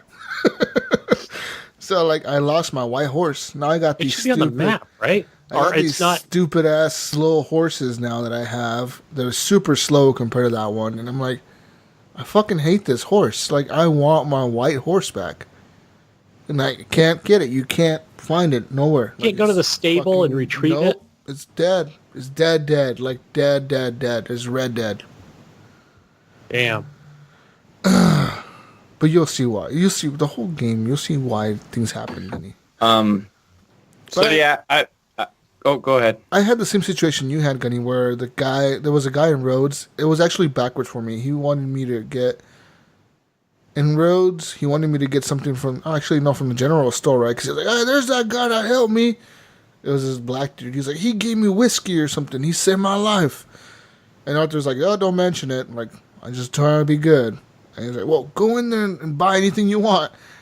What I forgot to realize is that I already had everything from the fucking store. Like, every time I would go by a general store, I would buy as much shit as I could from it. Just to always be stocked up on supplies and never run out of shit in the middle of the woods. So, like, I went in there and I couldn't buy anything. Like, there was just nothing that I could buy. And I think I ended up buying, like, hair pomade or something. Like, yeah, like something just... boring, buy that because you can't buy nothing else because you already have everything. Like I had all the horse tonics, I had everything. I'm like, okay, well, thank you, guy, for the hair pomade. That was $1, I guess. And then when I went to the gun store, and it happened to be in Valentine, I couldn't buy like the guns that I wanted. I already had all the other guns that were unlocked. I was like, the last gun that I have to buy, it's not unlocked yet. So, what's the point of this? You know what I mean? Okay. I think I ended up buying like ammunition for my gun or something stupid like that. I was like, I guess I'll buy that and I'll clean my guns. And then I had to pay for most of that anyways. So, it was kind of stupid. But I guess for you it worked out, Eric. Yeah, it worked out for me pretty well. Yeah. The volcanic pistols are the best though in the whole game. The other one suck. I actually finally, while in cinematic mode, my horse did run into someone finally. Okay. So that was interesting. And then I had a big old warrant out for my arrest. I was wanted. Mm-hmm. Just because my horse ran over somebody and I didn't even see him. So they got me, they assault and stuff, and then I was wanted. So that was fun. Yeah. Yeah, I think I got my a $50 bounty for running somebody over with the oil wagon, like in a mission, right? So, and then that one person kept following me, shooting at me, but not like just aggressively. So I was like, please don't blow the cart up. I've already had this thing blown up like 50 times, right? And I think it kind of carried through that mission. So they're like, just go pay the $50 bounty. I was like, all right, fine. Just went and took care of that. But people do react differently to you on how your morality is, how your honor, I think it's called honor, how your honor meter is, the way if it's red or white, they'll react differently to you. Because I was in the middle of the woods somewhere, and there was this dude up there camping, some Mexican guy. And I went up to him, right, and I'm thinking to myself, he's going to tell me to go away like they usually do and try to pull out his guns and shoot me, like they always do. I always have to end up shooting them because they pull out their guns, think they're tough, and I shoot them. And he's like, how's it going, partner? And then Archer's like, pretty good. He's like, you want to come and sit by the fire with me? And Archer's like, what? He's like, yeah, come sit by the fire with me. And I was like, this guy is like, is he trying to trap me? I thought it was a trap. I was like, there ain't no fucking way I'm getting off my horse. He's like, come on, come down here. He's like, not enough good people in this world or something. He's like, we got to trust each other. If you don't trust people, then how are you going to make friends and shit? And I was like, okay, yeah. And I kind of sat there by the fire, and he was telling me this story about how he, trusts people with his instincts or something. He's like, I can look in your eyes and tell you're a good man. You might have done some shit, but you're a good man. Did he put his hand on me or next or what? And then he's like, all right, I'm going to take off now. You can stay here as long as you want. You can use this camp as much as you want. I'll be back later. And he took off on his horse and just left. I thought it was a trap the whole time. I had my. You were out there with your guns, shaking, right? I was ready. I didn't have my guns out, but I was ready to press LB as soon as he did something. I was like, this motherfucker's gonna someone's gonna jump out of the trees or something and try to stab me or something. No, it was just this dude being a nice person the whole game. I was like the only motherfucker I met in the whole game that was a legit nice person. Him. You want to use my tent? There's my lotion. Go ahead. Help yourself to it. Also, there's a guy who's looking for Gavin. Have you guys found Gavin? Yeah. No, I was going to ask you about that last week. I forgot the name the guy was calling because when I first got to Denise, Gavin. And I'm like, okay, this guy's got to be around here somewhere, right? Because it's not a mission that you accept. No, but I'm like, I could not find that guy. And then you'll run into him in different parts of the map. The first time I ran into him was in Rhodes. I was riding through Rhodes, and I heard this guy screaming. And then I stop, and I'm like, who are you looking for, partner? He's like, I'm looking for Gavin. Have you seen Gavin? And Arthur's like, no. What's he look like? He's my friend. He's my best friend. He's my best friend. I'm looking for Gavin. Where's Gavin? I thought it was an Easter egg because I thought, well, there's nothing popping up on the screen. And then I was riding through Saint Denis, fucking way later in the game, and I'm riding by this guy, and he's the same dude. He's like, Gavin, where are you, Gavin? And Arthur's like, I see you still haven't found your friend, huh? Maybe he just left. Do you think about that? He's like, there's no way Gavin would have left. He's my best mate. There's just no way. I'm still going to find him. I'm going to find Gavin. And he just walks away looking for Gavin. He's like, I'm looking for Gavin. Gavin! He's just Gavin! Yeah, he just kept going around. I was like, there's got to be a red dot on the screen somewhere. I can go find Gavin. And I thought, I bet you it's a dog or something. I got to find a dog, but yeah. Maybe you're right. Maybe it is a dog. That's because he doesn't say, right? He doesn't say what he looks like. He just says he's my best friend. That's what he looks like. Yeah, I'm my best friend. Dude. Yeah, that's what he says. My best friend Gavin. He wouldn't have left me. And I was like, okay, well, invisible friend. Whatever. Yeah, that was good. Anyways, what else have you been playing, Eric? Playing a little Black Ops 4. I play here and there, and I was actually I watched that final game trailer for Battlefield 5, and dude, the game looks really good, and so that's when I was like, oh man, I'm amped to play a multiplayer game right now. So I put in Black Ops 4. Dude, that game looks like straight up trash after watching that trailer because it's nothing loads in. It just looks horrible. Yeah. But I play it here and there. I'm not too crazy. I'm still level 2. Yeah.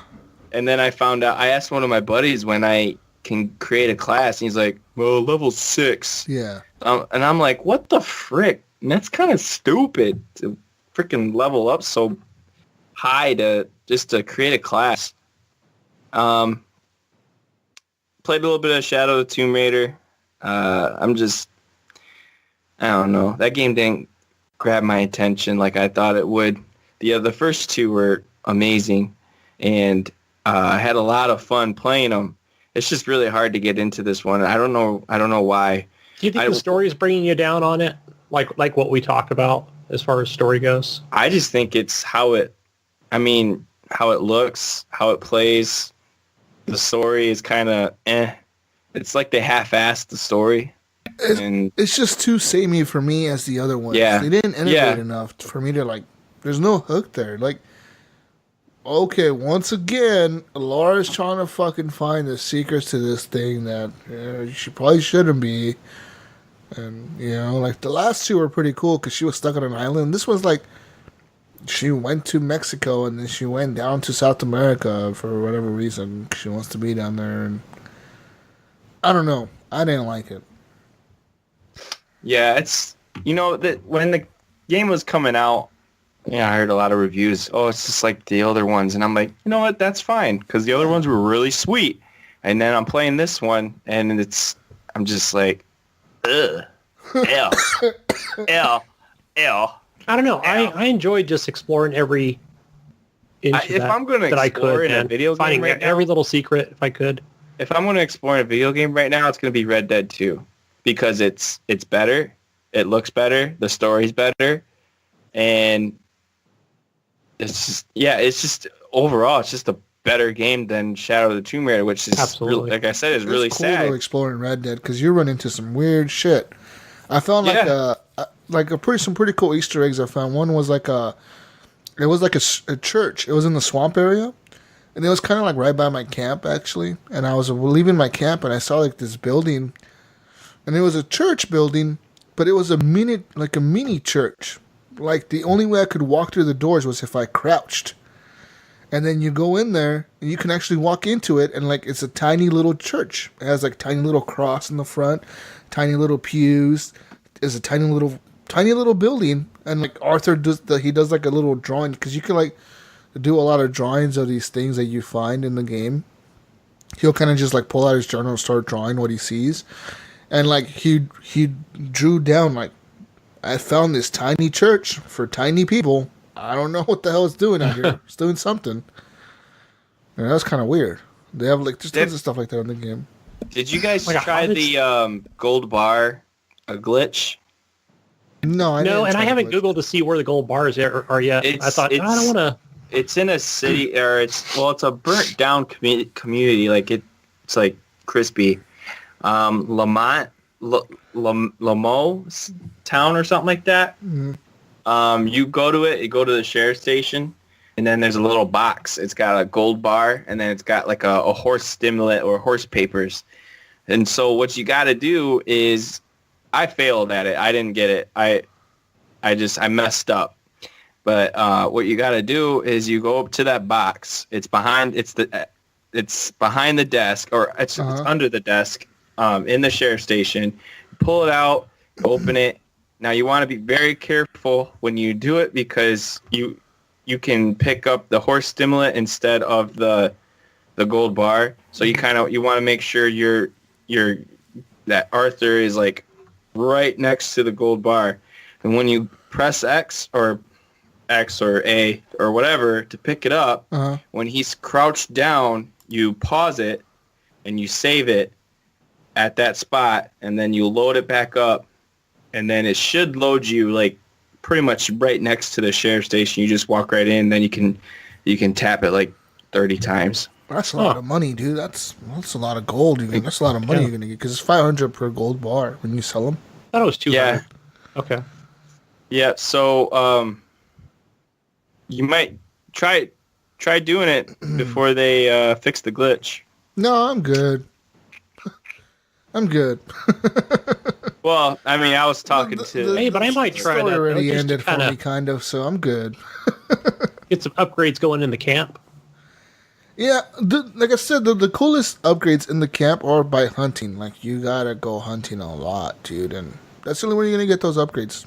The cool ones, at least. Yeah, go into the the trapper turning your furs, you know? Not even the trapper. You turn him into Pearson, the cook, the fat. Oh, right. You do get, I've noticed that you do get money for that as well. Because I went to pick up, I got a deer, and then I hit a random mission where the lady was caught under the horse. So I untrapped her from the horse. Then she's like, now could you be kind enough to give me a ride? I always decline rides to people. So I was like, no, I'm good, because I couldn't fit her and the deer on the back. So, but actually, I thought I was going to get negative. I did get a negative morale point for that or whatever, honor.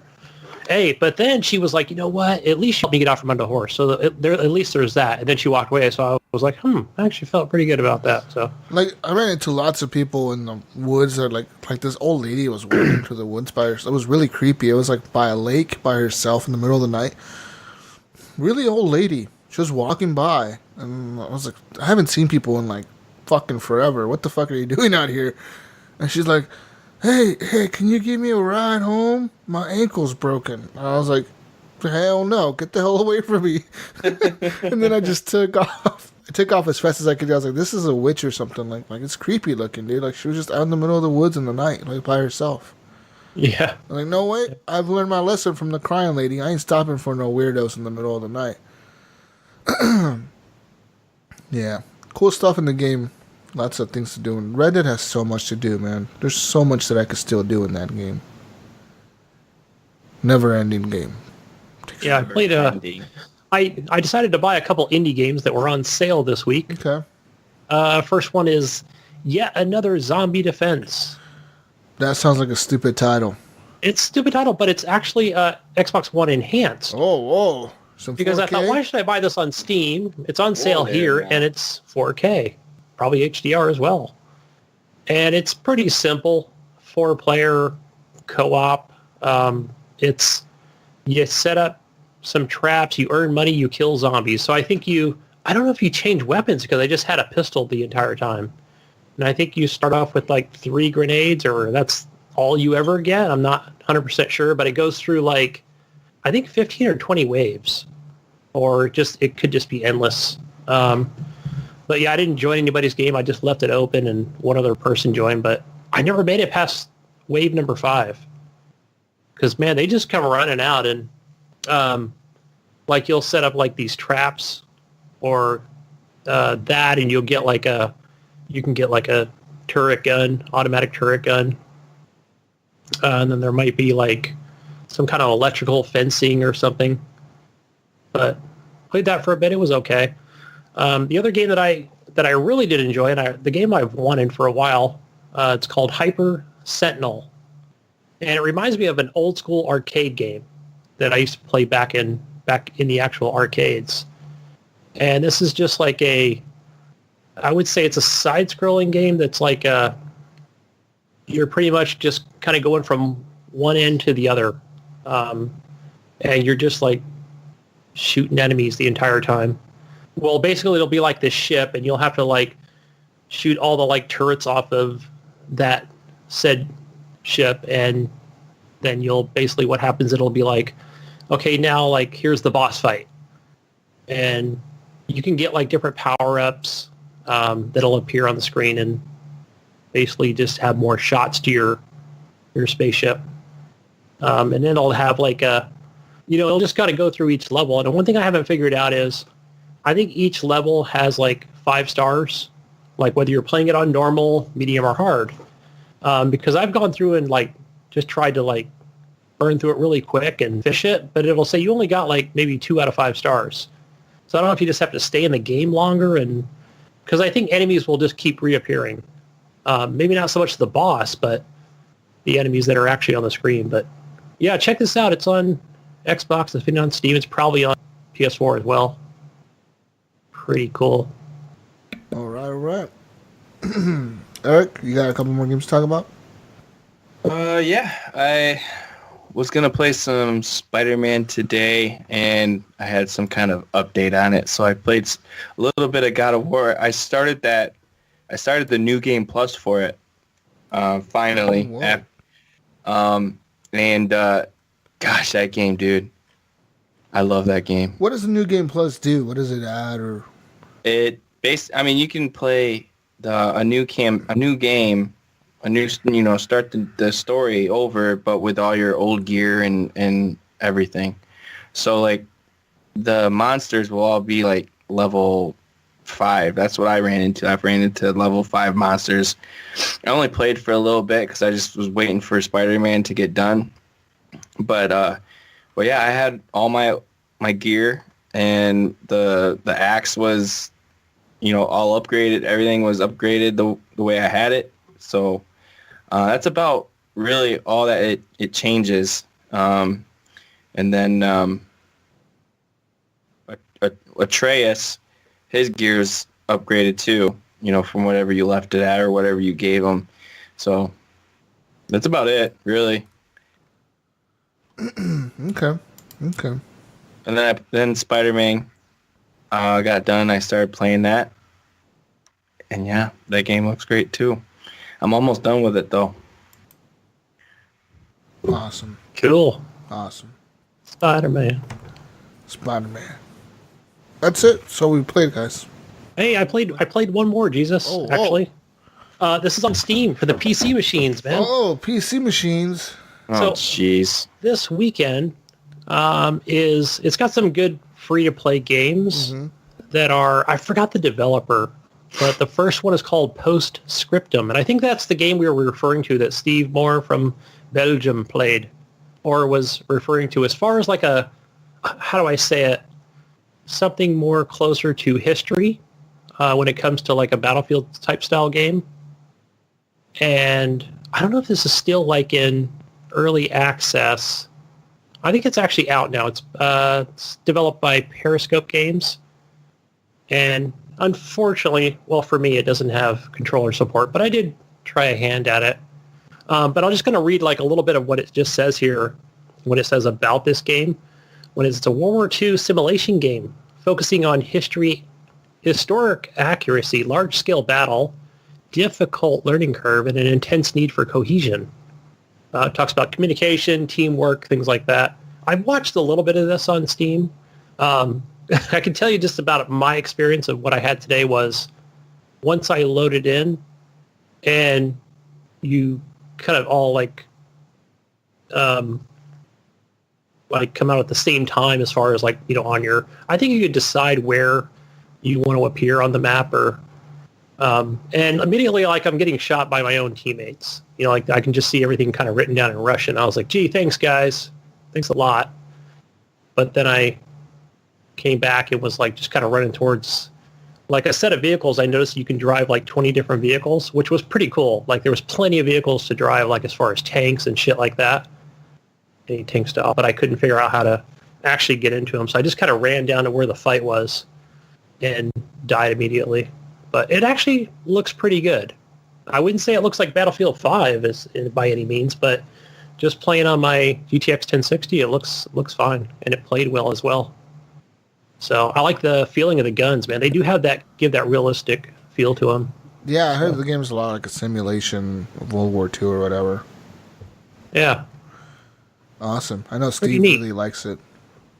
Yeah, I can see why, especially with the guns look as well, rifles.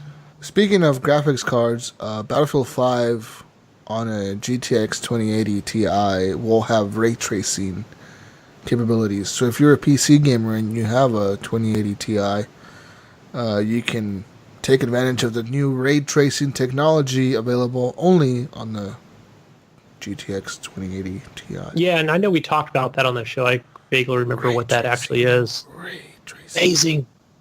Watching that on. Ray tracing is the future, dude. Yeah. I'm telling you. It's like the teraflops. First it was teraflops, then it was Ps, then it was Ks, then it was HDR. Now it's ray tracing. Now it's ray tracing. Yep. Yeah. I remember watching that show on the PC Gamer. Yeah. The stream.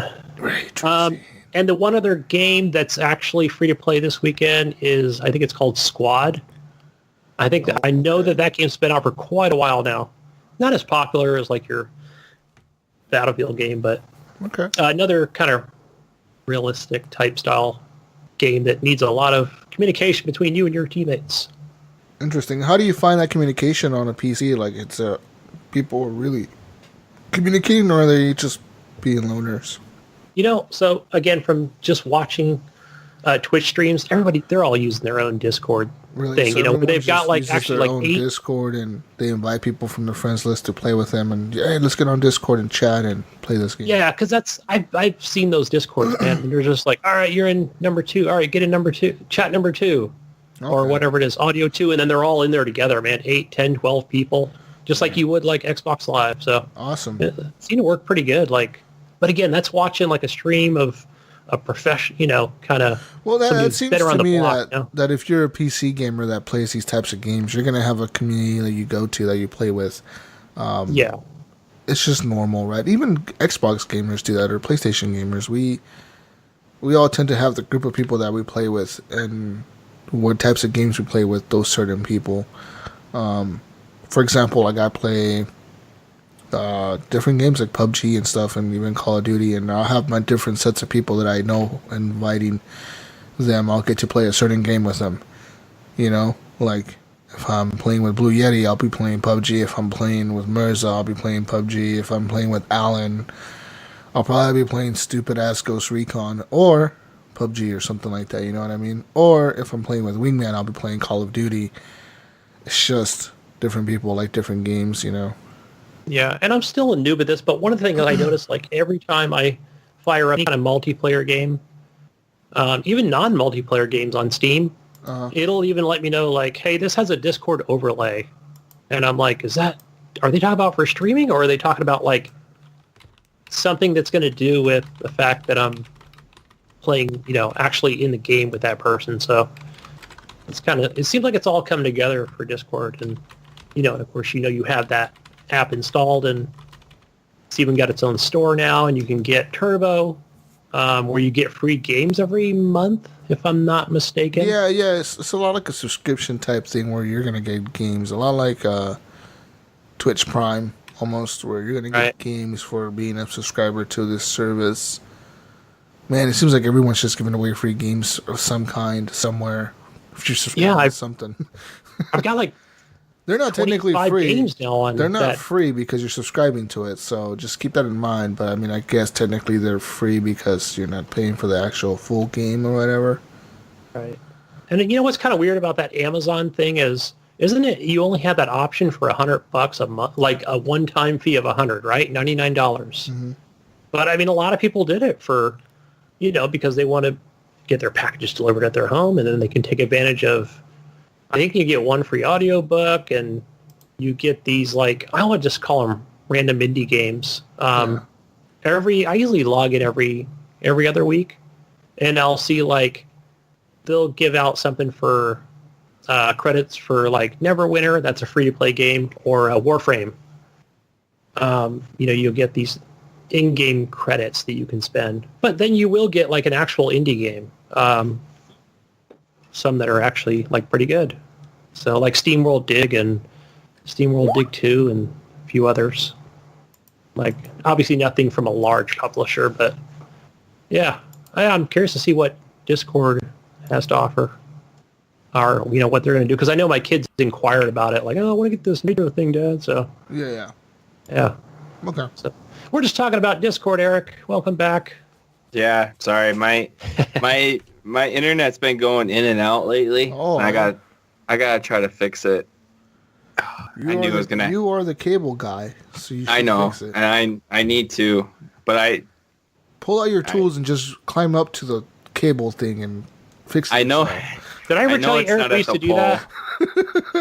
Did I ever tell you, Eric, like, I used to have this my neighbor, when I used to live in a trailer park, she wore, like, she was basically a tomboy, and she didn't need, like, those, like, spikes to put on her feet, man. She would just climb up the pole, with her tennis shoes, Yeah, that's stupid. Climb up to the top, and I'm like, I'd be over there like, don't get electrocuted, and she just opened the box up and start turning switches, and everybody's got free cable now. Yeah, everyone gonna get free cable today, boy.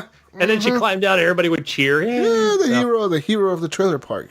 That's what it's called. Yeah. She'd put the little plastic ring back on to make it look like it wasn't tampered with. So yeah, no, I have. There's a loose connection somewhere, and I know it's not up at the pole because I ran all new lines throughout my house. So it's got to be somewhere. It's got to be the jumper to my modem. You didn't run them right. You didn't run them right. I guess not. But talking about Discord, I downloaded that app as I was going to join your guys' Discord. Well, there's a link in our show notes. Hello. We have it. Yeah. Hello. Everybody's got one. Join. Anyways, guys and girls, we'll take a quick break and come back after this break with some news. Lots of news to talk about this week, including Xo 18, lots of Game Pass games, and tons more. So we'll be back after this musical break with some news. We'll be right back.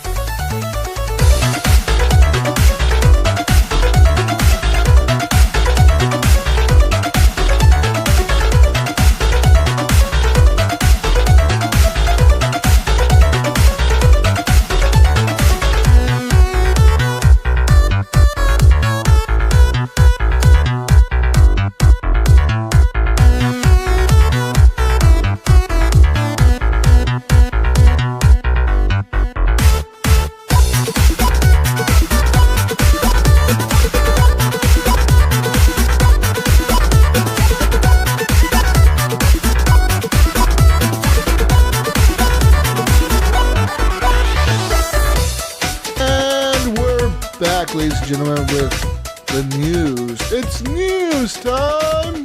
News machine is booting up. Talk about some news here. Xo 18, Microsoft's Xbox fan event, happened in Mexico City today. I started off at 1 p.m. That's when the event kicked off on Mixer. And lots of things happened. I mean, we got lots of talk from people from Xbox Studios, Larry, Phil, they were all there hanging out. Cool stuff, talking to the fans and talking to us, the viewers, about different things happening over at Xbox and different stuff happening with Game Pass and Microsoft in general. Real quick, right off the bat, this kind of was revealed at the end of the show, but Microsoft acquired two new developers into the Microsoft Studios family. They bought inXile and Obsidian Entertainment. Both of these companies are known for their RPG and big games that they've made like that. They're kind of indie developers, but they've done some great games. For example, Obsidian has worked on Fallout New Vegas, and they've worked on other major titles as well. And I personally think it's a good move on their end. They're acquiring more studios. They're obviously going to invest in their game library. And I think in 2 years, we're going to see, like, for example, E3, not 2019, but E3 2020, 2021, we're going to see a lot of these studios coming out on stage at E3 and talking about, hey, you remember they bought us a couple years ago? This is what we've been working on, and they're going to unveil some crazy games, I think, and I think it's going to be incredible for the Xbox fan base to see a company they love, Microsoft Studios come out with some great-looking exclusives, and I think it's going to be a good move for Microsoft in the end. Think about how many studios Microsoft has bought this year already. They bought 7 altogether. That's a lot, dude. That's a lot, yeah. For a company to just buy 7 studios, that's a big investment in your gaming portfolio. And they've invested a lot of studios are known for their RPG game making, which is kind of incredible. So I'm looking forward to seeing what they have.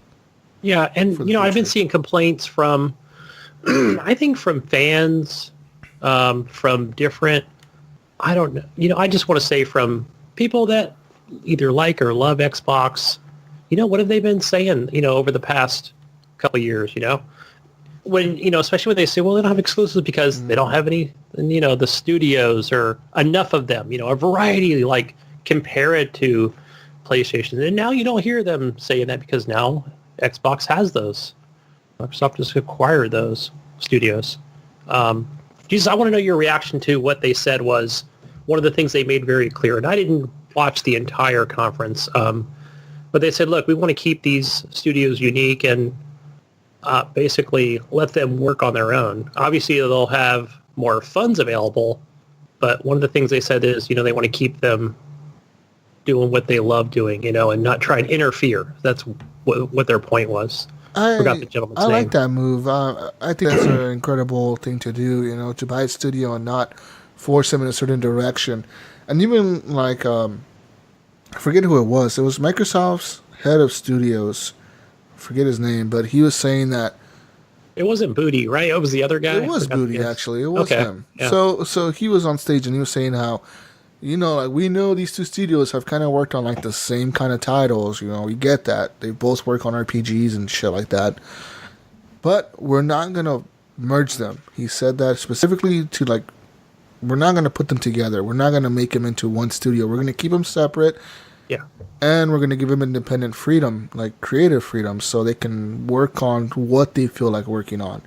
We're not gonna force them to work on something they don't want to work on. Which could be a good thing or a bad thing. Because they could work on a game that they think is a great game and then it turns out to be shit.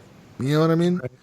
Yeah. So I hope that they do realize that they don't want to work on all these games that could end up being like shit. Like, yeah, give them creative freedom, but don't give me a lame game. If it turns out that like, hey, Turn 10 needs help with this, or Playground Games needs help with this over here, that hopefully they can tell like the other studios, hey, these guys need help with this section of the game. Help them make this section of the game. And of course they're going to do that because they're all in the same, Microsoft Studios brand. So hopefully they're going to use each other's tech and each other's knowledge and expertise and all that stuff to make great games. I just hope they don't go into this crazy mode where they're just like, oh, we got to make all these games. Let's pump out games. And then they just start releasing crappy games and like kind of indie titles. You know what I mean? I don't want indie titles. I want AAA big exclusives. I don't want a bunch of like. It's cool to have indie titles. I'm not saying indie games are bad. Maybe we will. Maybe that's. I just don't want referring to. Well, that's what they're maybe not with Obsidian, but the In Exile company. They could help with Fable 3. Yeah, or Fable or whatever. Yeah, but I don't want indie titles. I'm just indie titles.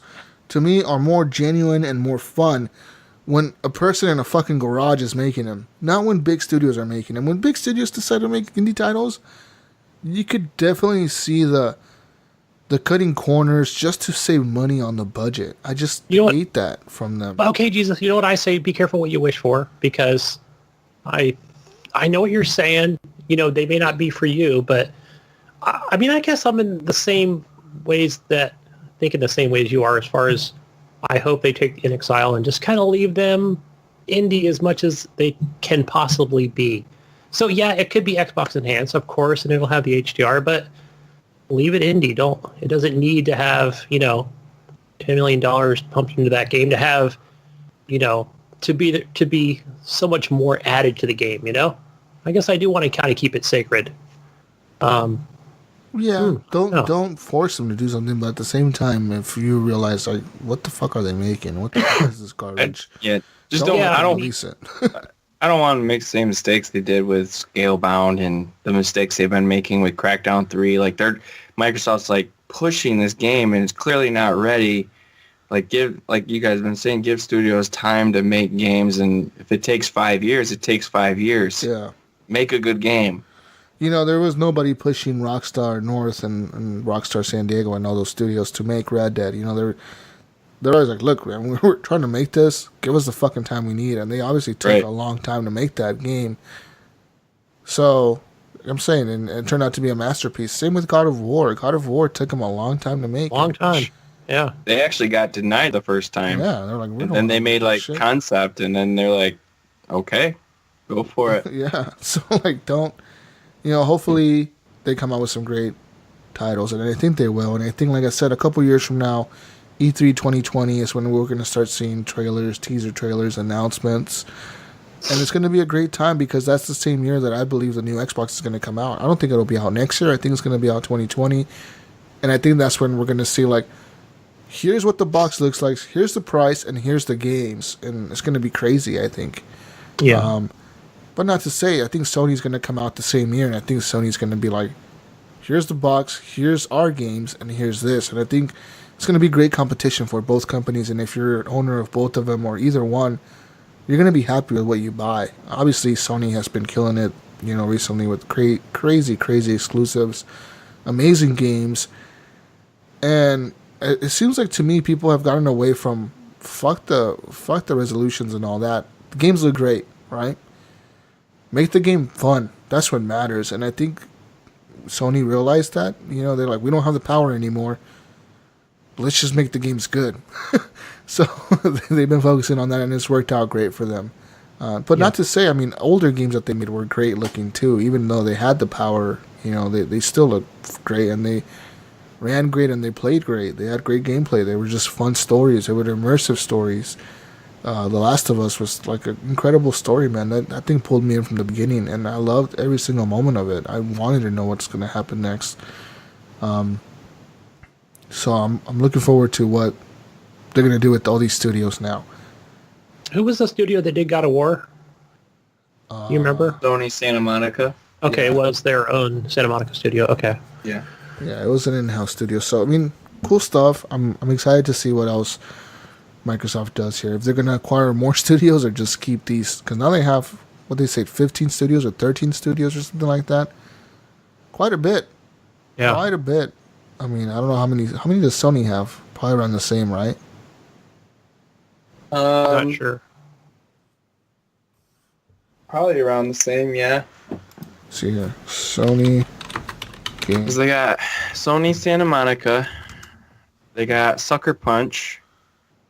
I don't know if you can count Insomnia games. I don't know. No, if you I can think they're count still them. separate, aren't they? Yeah, they got 1, 2, 3, 4, 5, 6, 7, 8, 9, 10, 11, 12, 13. Yeah. So they're neck and neck as far Japan as Studios. Yeah. They got they got Japan Studio, they got XDev, Polyphony Digital, Manchester Studio, London Studios, Media Molecule, Guerrilla Games. Gorilla, yep. Pixelopus, San Diego Studios, Sucker Punch, Bend Studios, Santa Monica Studios, and Naughty Dog. So obviously they got. Oh yeah, Naughty Dog. Yeah, they got big hitters, man. They got some really good studios, and those big studios are what making PlayStation awesome with their single player games. Definitely, Yeah. and I agree, and they're going to continue to kill it. I think. Oh yeah, most definitely.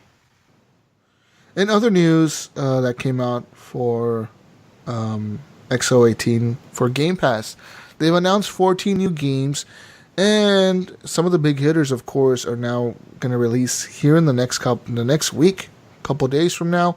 PUBG will be available on Game Pass. I think that's a good move for PUBG and PlayerUnknown's, those guys, over there in Korea. That's a great move for them. Get on Game Pass, increase your player base. Rumor has it now that they've locked in a release date for the PlayStation system as well. And, Yes. And rumor has it that they might come out free to play on the PlayStation. Huh.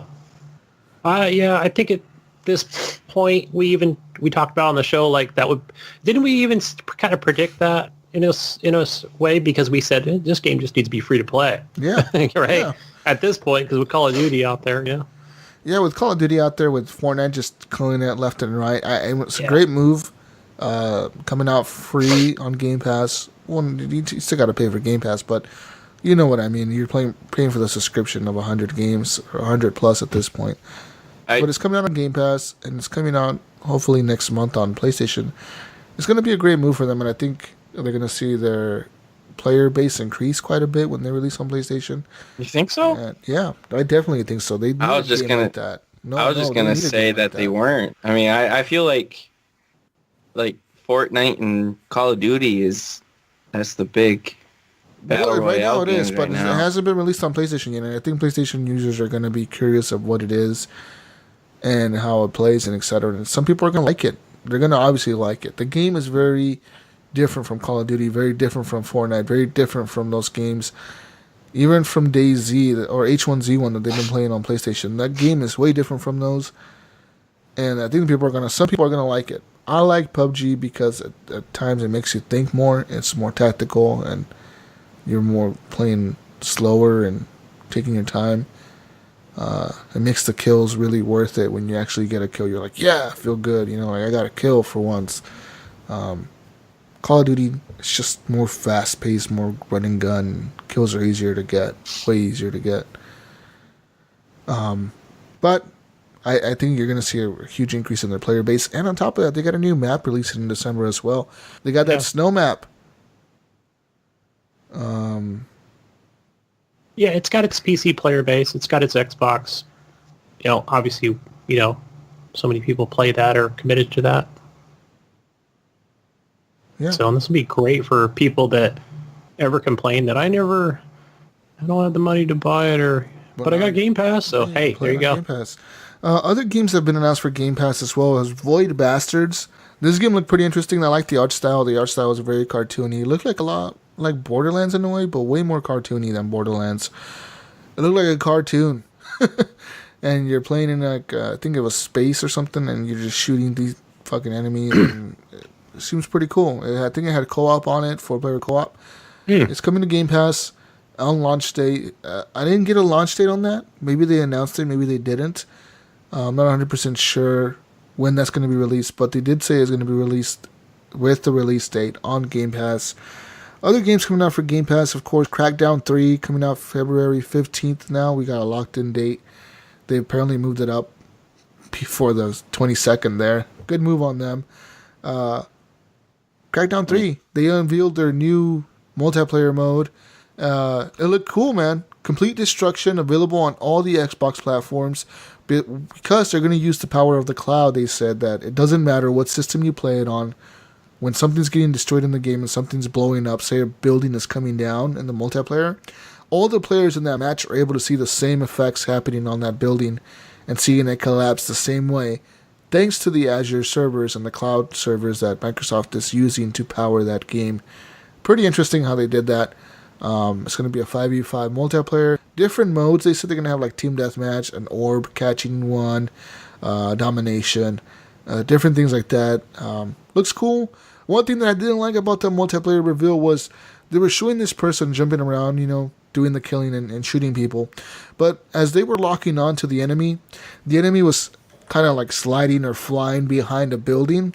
The person was still locked onto them behind the building, like the auto aim was very generous. Like you were still locked onto the person as they were flying behind a building. And I'm thinking to myself, they're gonna have to nerf that. There's no way that's gonna be fair.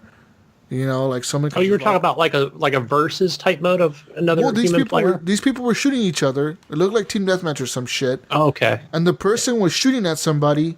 The other person literally ran behind a fucking building. And the gun was following that person because they were holding LT. They were locked onto them. So the gun was just following that person until they got to the other side of the building. Smart bullets. When they got to the other side of the building, the gun was still locked onto them, and they still shot at them and just killed them. And I was thinking to myself, that looks kind of cheap. Like, why would I want a gun that I could just hold left trigger and just lock onto people for the whole match? Because I'm just going to hold it and lock onto you forever. It made no sense. Maybe it makes sense for the multiplayer for the type of game it is. I just don't like that. So hopefully they change that. I think they're going to nerf that. But who knows? Maybe it'll be there by launch. Who the fuck knows? I don't know. Other games they've announced for Game Pass, of course, Hellblade: Senua's Sacrifice coming to Game Pass December. Yeah. Next month, Hellblade will be available on Game Pass. Of course, Ninja Theory was a studio Microsoft bought earlier this year, so it makes sense. Put it on Game Pass. It's going to get a lot of new players to experience that game, and it's going to be fun, I think. I can't feel bummed about it because I paid the full price for that game and still haven't beat it. So I'm like, fuck, like I wasted my money on that. But whatever, if you haven't played it, play it on Game Pass next month. It looks incredible. It's a great game. Great looking game. It's fun. I think you'll like it. A lot of you will like it. Play with headphones on. Just a heads up. Play with headphones on. Ori and the Blind Forest and Ori Will of the Wisp are coming to Game Pass. First of all, Ori and the Blind Forest or whatever, that game comes out next month for Game Pass. Coming out right away. The enhanced edition, actually. You're going to get the full remastered or HD version or whatever the fuck they call it. Complete edition, I think. That's coming out on Game Pass with Xbox One X enhancements, so you get to play that. And Will of the Wisp is coming next year. They said they didn't give a release date, but it's coming next year, 2019, on Game Pass on release day. That's fucking incredible. I'm looking forward to playing this game. I never played it, so people are saying good things about it. I will check it out when it comes to Game Pass. And what else? Kingdom something. Oh yeah, some Kingdom game. Apparently, people were really hyped about it. Whatever. Other thing that's coming out, Zed Hunter update for State of Decay 2. State of Decay 2 is getting new weapons. As a crossbow, you get a crossbow now. New vehicles, new vehicle upgrades, new ways to play the game, they said. It's called the Zed Hunter DLC update, coming out November 15th for everyone for free. Okay, yeah, they just said stay tuned for more details, I thought. Right. They said free for everyone. So it's kind of weird how... Might have been another piece of news related to... I kind of feel bad for people that paid for the season pass for this game, because it's like, why the fuck is this free, when I paid for a season pass? But hey, maybe they need more players to come back to the game. It'll definitely pull me back into it. I think the crossbow edition looks cool. Yeah, killing that's zombies in silence, and they said, like, if you shoot a zombie with the crossbow and you shoot him a few times with it, once you kill it, you can run up to the zombie and then pull out your crossbows and get them back, like your little arrows or whatever. If they didn't break, you can get them back, so you can craft more. That's pretty cool. And tons of other games that are just going to release for Game Pass. Tons of games, tons of stuff. Xbox One X is going down in price. They set to $399.99 for Black Friday. It's going to be included with Game Pass and certain titles of the games. Like, there's different bundles. They have tons of bundles. They have Madden bundles, Fortnite bundles, Minecraft bundles, all this other shit. Like, it's crazy. Minecraft has a new huge update coming out as well. It's called the Minecraft Universe. Minecraft Universe is going to add tons of new stuff to the game. For example, vehicles. People can drive like a car in Minecraft. Okay. And then they're going to have... I see a lot of griefing in that, You shot my tires, you blew up my vehicle. They look like Hummers and Jeeps and like limos and Lamborghinis, sports cars. They look like sports cars and just... They look Minecrafty. They look blocky, of course, as Minecraft. But they also have a new like mansion rich person DLC where like you own a mansion, you fucking have a limo. I guess. I don't know what the fuck universe is. Oh. Like, they say that Minecraft universe goes across most platforms, and anything you do in the universe, you can see it in other platforms that you play the game on. It's just on a server and a platform. It's on a server, so like you can play it on any platform, and it can see the same effects going across the entire game from all the players. That's cool. That's pretty cool, I think. I wonder if there's going to be a cap on how many people can play on a server. I wouldn't doubt it. But who knows? Maybe it's just Minecraft Universe is like an MMO almost for Minecraft. It's pretty cool. Right. It just kind of brings me back to, what was it? Was it Lego Universe or something? I think that's what it was called.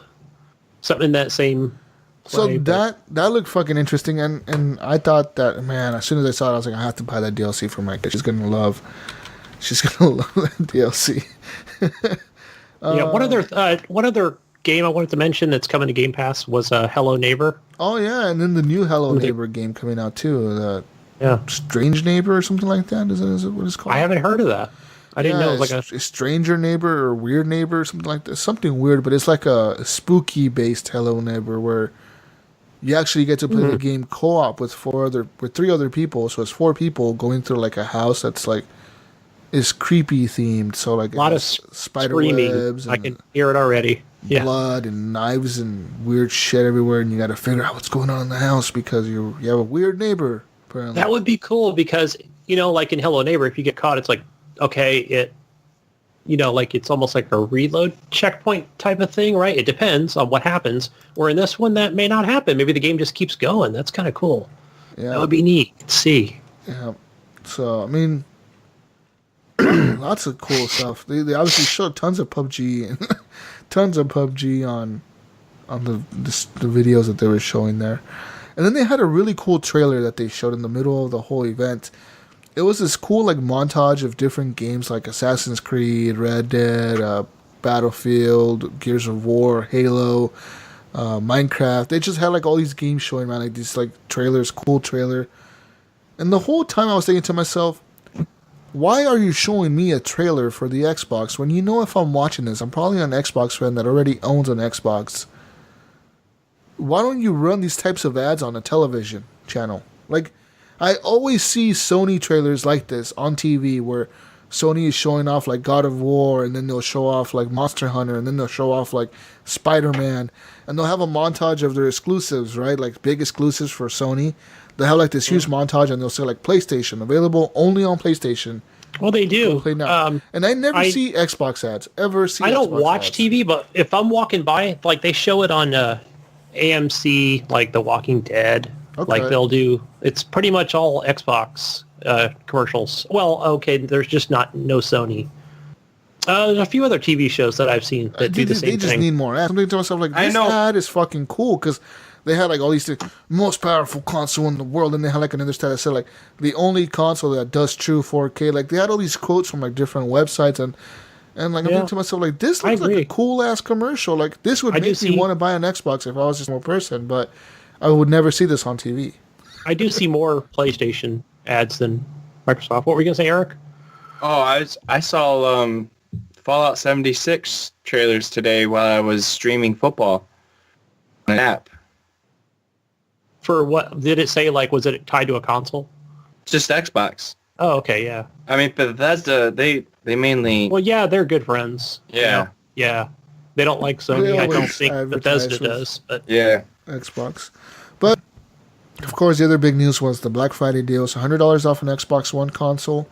The X, right? Yeah, the or X was is it all $100 off. I don't know if the other ones are $100 off. I'm pretty sure they're gonna have deals for those too. They'll probably be $50 off or something. Right off the S and day one kind of. They don't sell the launch console anymore. They don't really advertise that anymore. Yeah.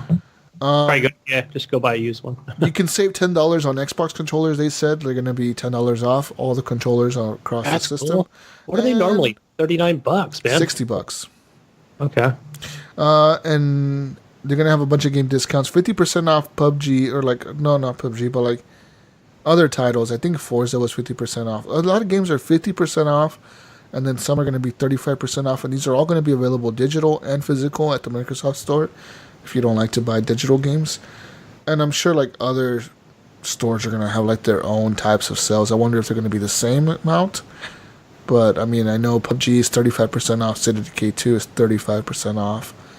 But they're also available on Game Pass. So, I mean, I've got a piece of news here for Brink. Warface gets a Battle Royale mode and a new raid. Yeah. So there's that.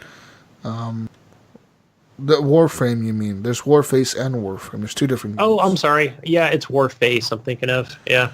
Warface is a game that I've played. It's like a military shooter game, like Call of Duty almost, Battlefield type game where you're shooting in an army type thing setting.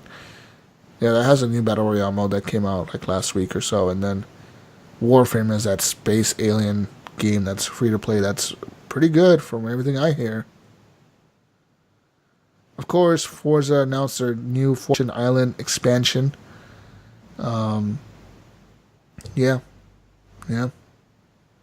And that will be available for $35 if you buy the season pass. You get 2 expansions for $35. Yeah. Sea of Thieves announced their new battle, like you could battle rival crews in this new thing called The Arena. It's a new update for Sea of Thieves. It's almost like Battle Royale. It looks like you're gonna have like a bunch of ships in a little area, and you gotta fight it out with other people. See who wins. Nice. And you can actually get off of your ship and shoot each other onto each other's ships and knife fight people and all kinds of cool shit. There you go, sword fights. Yeah, cool. That's going to be pretty cool, I think. I think that's going to be a fun update. What else? What other games? I think Crackdown 1, did you mention that it was free, or did that come to Game Pass, or is it just kind of a free deal? I don't know. Going forward I today. think it's going to be free, or it's going to come to Game Pass or something. Shadow of the Tomb Raider announced their first DLC. It's called The Forge, and it's going to have new weapons and new attack modes and new modes in general. They're going to have like a time, what's that shit called? Time attack mode and experience attack. Oh, yeah. We got like traverse certain things and hit these certain orbs and get points, and then your friend has to run through the same thing and try to beat your score. There's that. Capcom showed off their Devil May Cry 5 shit. And then the big news came about Microsoft's keyboard and mouse support. Bunch of games having keyboard and mouse. support. Fortnite is one of them. Warframe is one of them. Warface is one of them. Bomber Crew is one of them. Lots of games getting keyboard and mouse support. And I'm kind of excited for that. What I liked was when Fortnite came out and announced this, they said, look, we understand your worries about getting paired up, fighting against people with keyboard and mouse if you're using a controller. And they said, we're going to keep you separated. If you're using a keyboard and mouse, you're going to only play with people that are using keyboard and mouse. You're going to be playing with PC players and gamers on like the PlayStation that are using keyboard and mouse. You're only going to play against them. If you're using a controller, you're going to still play with people that are using controllers. That's pretty cool. I like the way they're doing that, and that's how most games should do it. I agree. Because you're going to get wrecked, man, if you're just going to play with a controller. Unless you're super good with a controller, you got all your settings up high. Maybe you'll have a chance. For anyone who's interested in playing with keyboard and mouse on all these games that were announced for it, I think they said it was like 15 games are going to get it day one. Comes out November 15th. Next Wednesday, you're going to be able to play all these games with keyboard and mouse. Just plug in a keyboard, plug in a mouse. And then Razer came out and announced that they have a partnership with Microsoft, and they're working on their keyboard and mouse as we speak. And they will unveil their new keyboard and mouse for the Xbox platform at CES 2019. That's the Consumer Electronics Show in Las Vegas. So 2019 is when you get to see those accessories come out.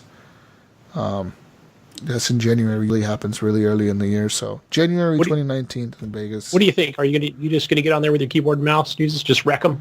Call of Duty? Nope. Style? No way. There's no way, dude. I've been too used to controller. There's no way I can. Eric?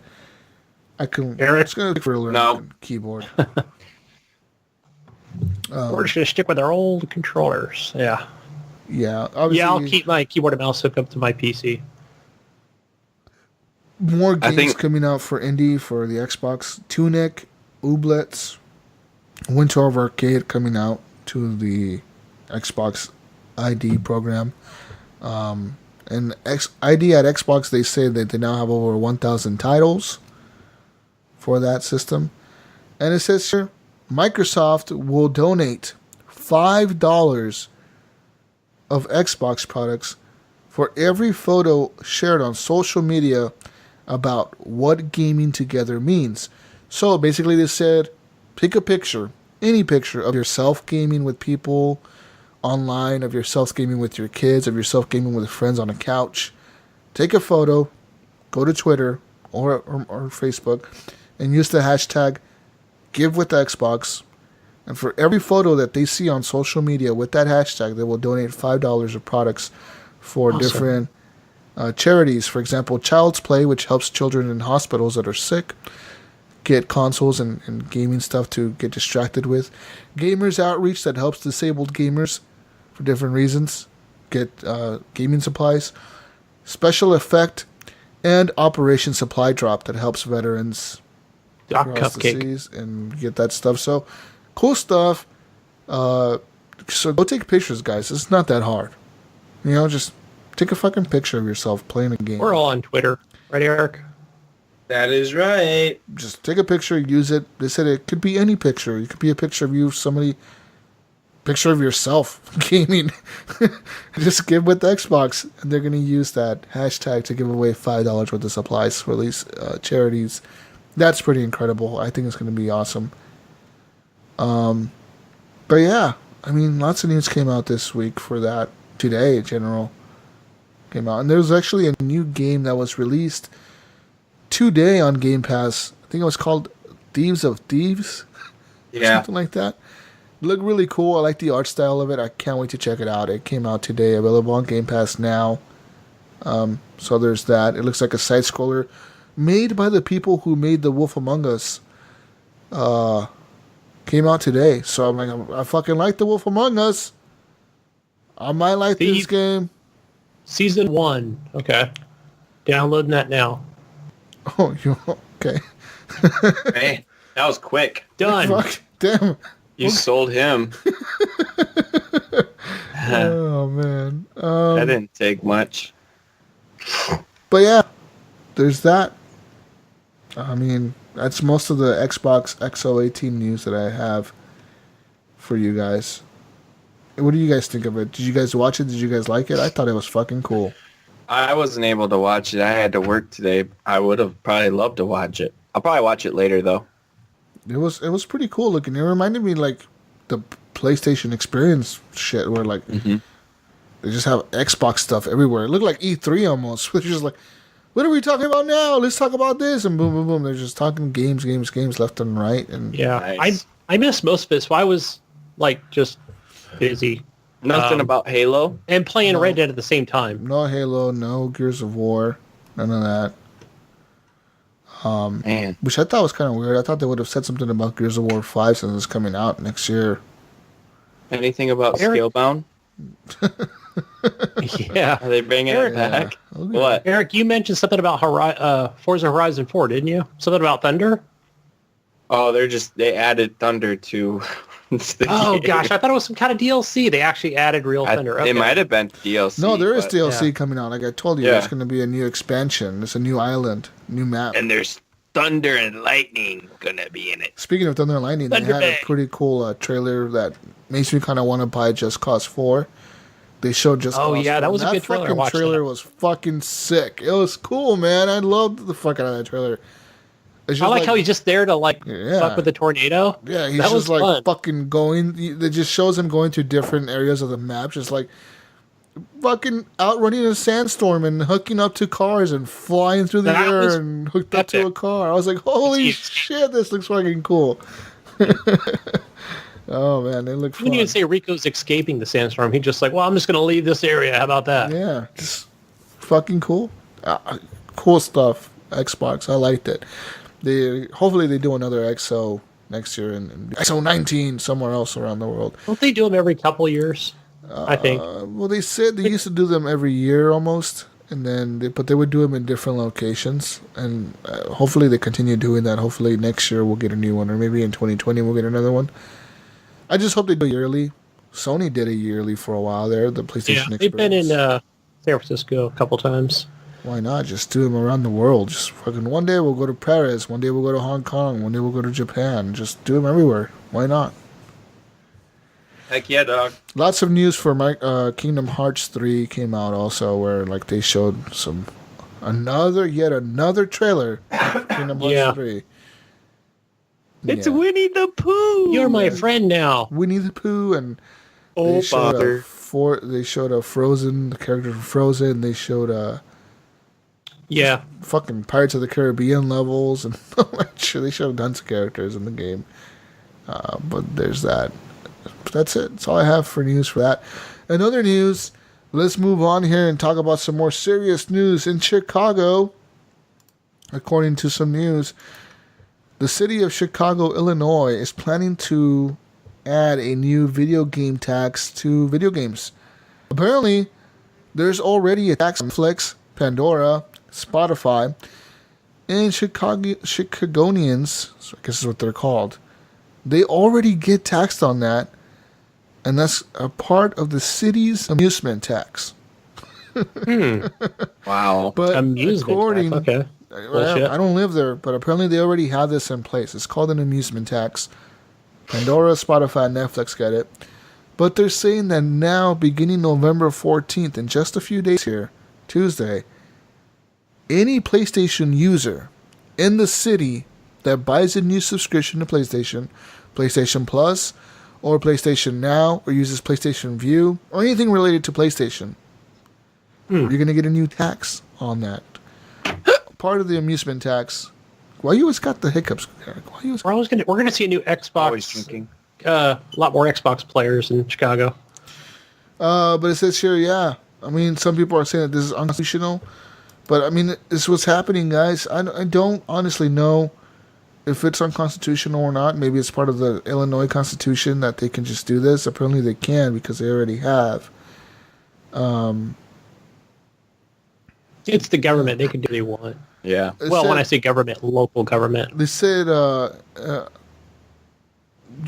ruling in 2015 by the city's Department of Finance extending their tax for their amusement tax for streaming services for content, including movies and video games and music. So, like, in 2015 they passed a law, obviously saying like, yeah, we can tax that too. Why not? And now they're moving on to the gaming. They've done streaming, they've done the music. Now it's the gaming. Well, it sucks for you guys. I'm sorry, but you're gonna have to pay a new tax on your subscriptions. Anything they can tax, man, they will. You know, that's shitty. That sucks. That really sucks. I'm sorry for people that live in Chicago. They're gonna use that money to fix their roads. Shut up, Eric. Why? Why should I care about the road? I'm sitting at home playing a fucking game. No one gives a fuck about the roads anymore. Hey, old people do, man. And they're the ones that voted for this. Those damn kids are video games. They need to be taxed. My husband will not stop playing Fortnite. Tax him.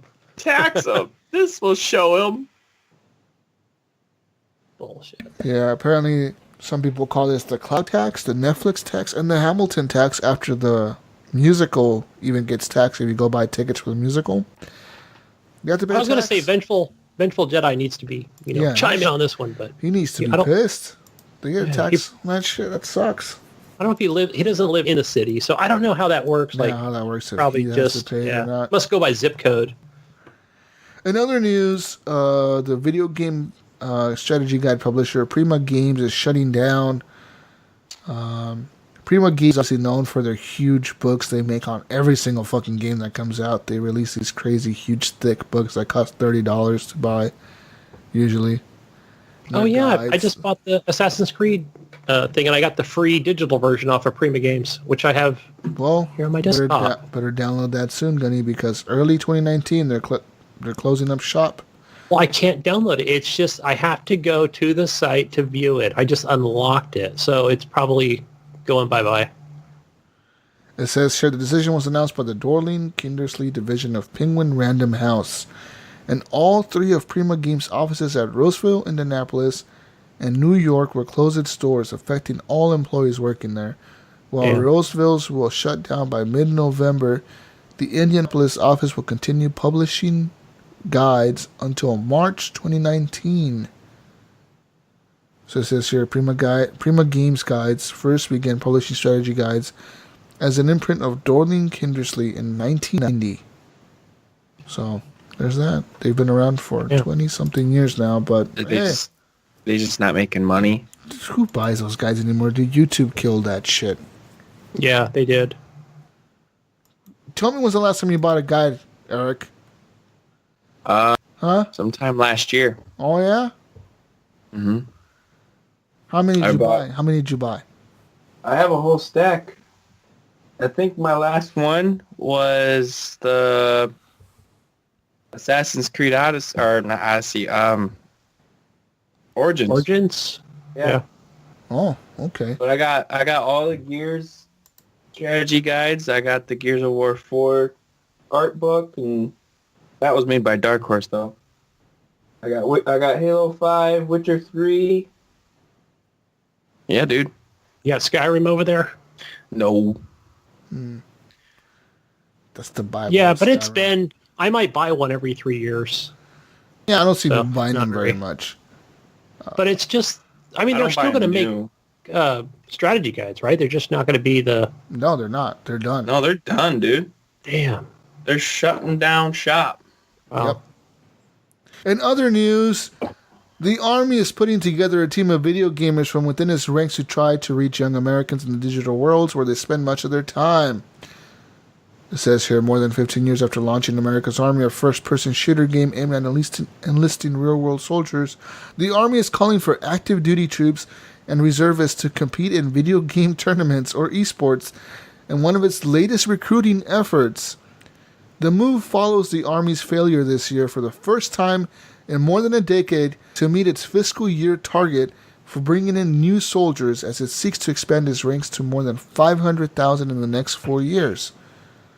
The Army is also creating a functional fitness team to compete in CrossFit athletic events and is reportedly looking to spruce up recruitment efforts with more bonuses, more recruiters, better furniture, and a new slogan to replace Army Strong. I mean, that's a pretty cool slogan. Be Army Strong. Yeah. fuck yeah. America. We're going to say America, fuck yeah. That's the new slogan. That's going to be the new one, yeah. America, fuck yeah. That's going to be their new fucking slogan. No, you give me like America's Army. Fuck yeah. Give him hell, sir. Oh, man. It says here the service plans to hold trials for a variety of electronic games, said Staff Sergeant Ryan Meaux, an Army recruiter, in a Facebook video on Wednesday. It says here officials had highlighted the team on social media late last week after a Twitter account was created in its name and are expected to answer questions about it in an Ask Me Anything session on social media platform Reddit on Friday at 6 p.m. Central Time. So pretty much the Army is going to try to get people to join by playing video games with them. Hey, you like this game? I like this game too, son. How about you join the Army and we could play more games in the Army? Come join America's Army while you're at boot camp. Then we can make a movie out of it, like, because the guy's been in fucking esports for 7 years and he actually has to hit the battlefield, right? Where's my controller? This isn't like Fortnite. I don't kill nobody. Real life.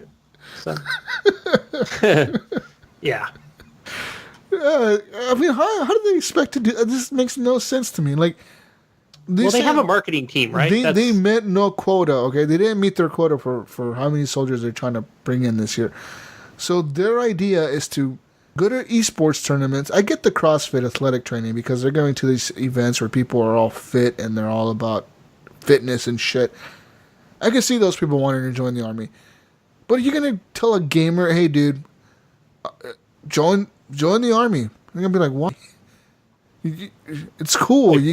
You play games in the Army. Like, what are they going to say to them? Gamers are not that stupid. I don't just see them convincing gamers to join the Army. I don't see it.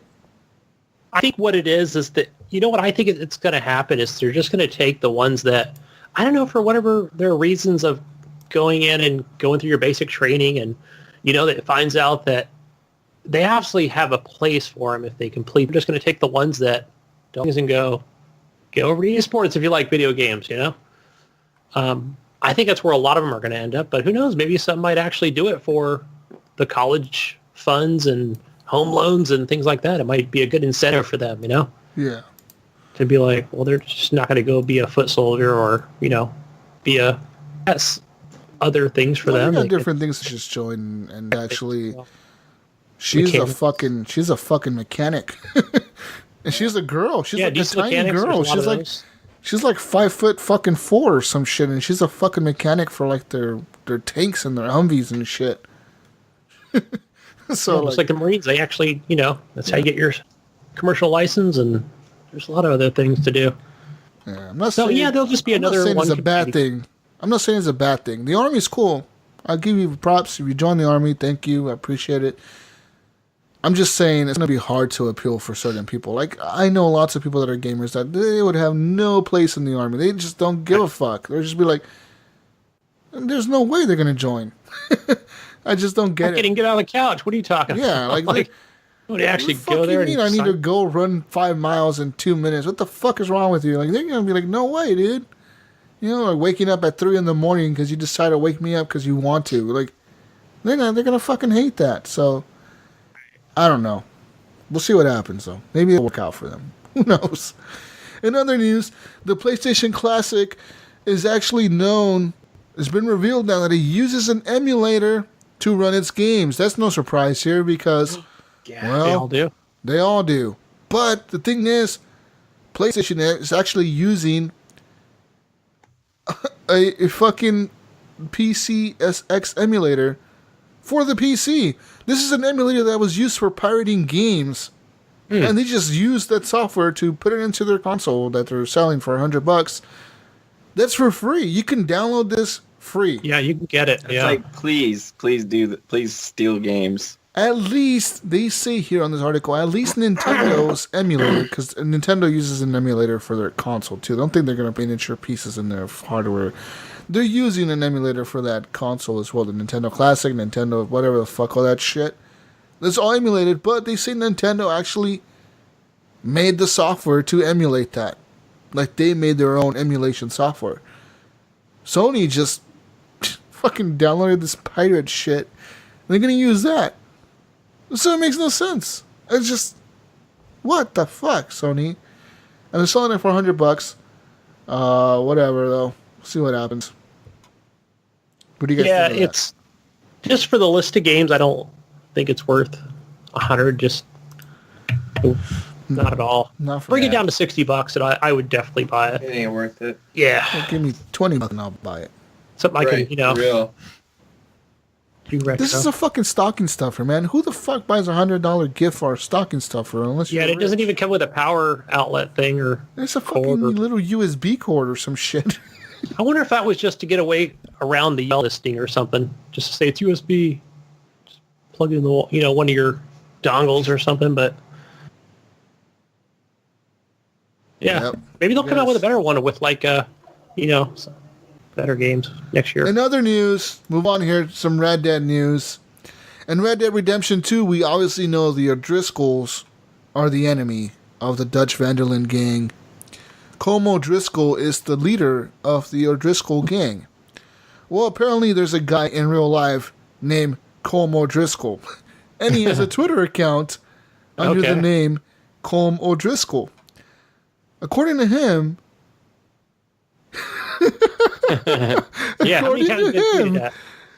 he tweeted out, so it turns out I share the same name as a Red Dead Redemption 2 character, and now I'm receiving hate mail online. And there's people sending the messages like, you better hope I don't see you, or I'll slap the shit out of you in the Oh my streets. goodness. Jeez. Because his name is We'll need to chill. Colm O'Driscoll. Jeez. Shit.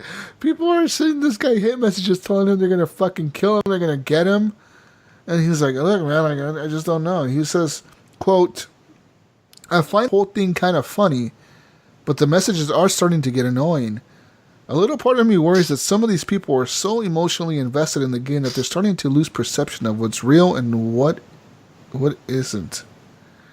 So, I mean, obviously, yeah, there are some people that do believe video games are, like, real, like, that's life. And, like, don't get me wrong, Red Dead is fucking good. I've played the fuck out of it the last few weeks here, like, a lot of it. But I'm not going to go message this guy. You're not going to do it? You No? fucking, I hate you. You saw this, you want to. you, I'm gonna slap you in the face. Yeah, like, no way, dude. Like, what the fuck, guys? Calm down, chill. Like, I get, Seriously, just chill. it'll be funny to send them a message, or whatever, but, like, don't be hateful. Just send them, like, a funny, hey, You know what? You did this in the game or something. Jesus, now that you've played, you've kind of turned this new leaf of whatever, why don't you just send him a message now and just say, I'm sorry? No, Colm O'Driscoll meets his demise in Red Dead, so I'm like, whatever. I'm not going to send this guy a message. And send him, just say, like, I can't kill you because you're already dead. Oh. To me. No, he's going to call the Spoiler FBI alert. or something. The fucking FBI will be kicking in my door because of this guy or some shit. No way. Anyways, in other news, Shen Sanyon is a grandfather who straps nearly a dozen phones to his bicycle and his waist to play Pokemon Go. That's right. Shen Sanyon, a Pokemon Go player from Taiwan, might be the very best, like no one ever was, guys. He said apparently he made international news in August when the people in Taiwan noticed him biking around with 11 phones attached to his bicycle.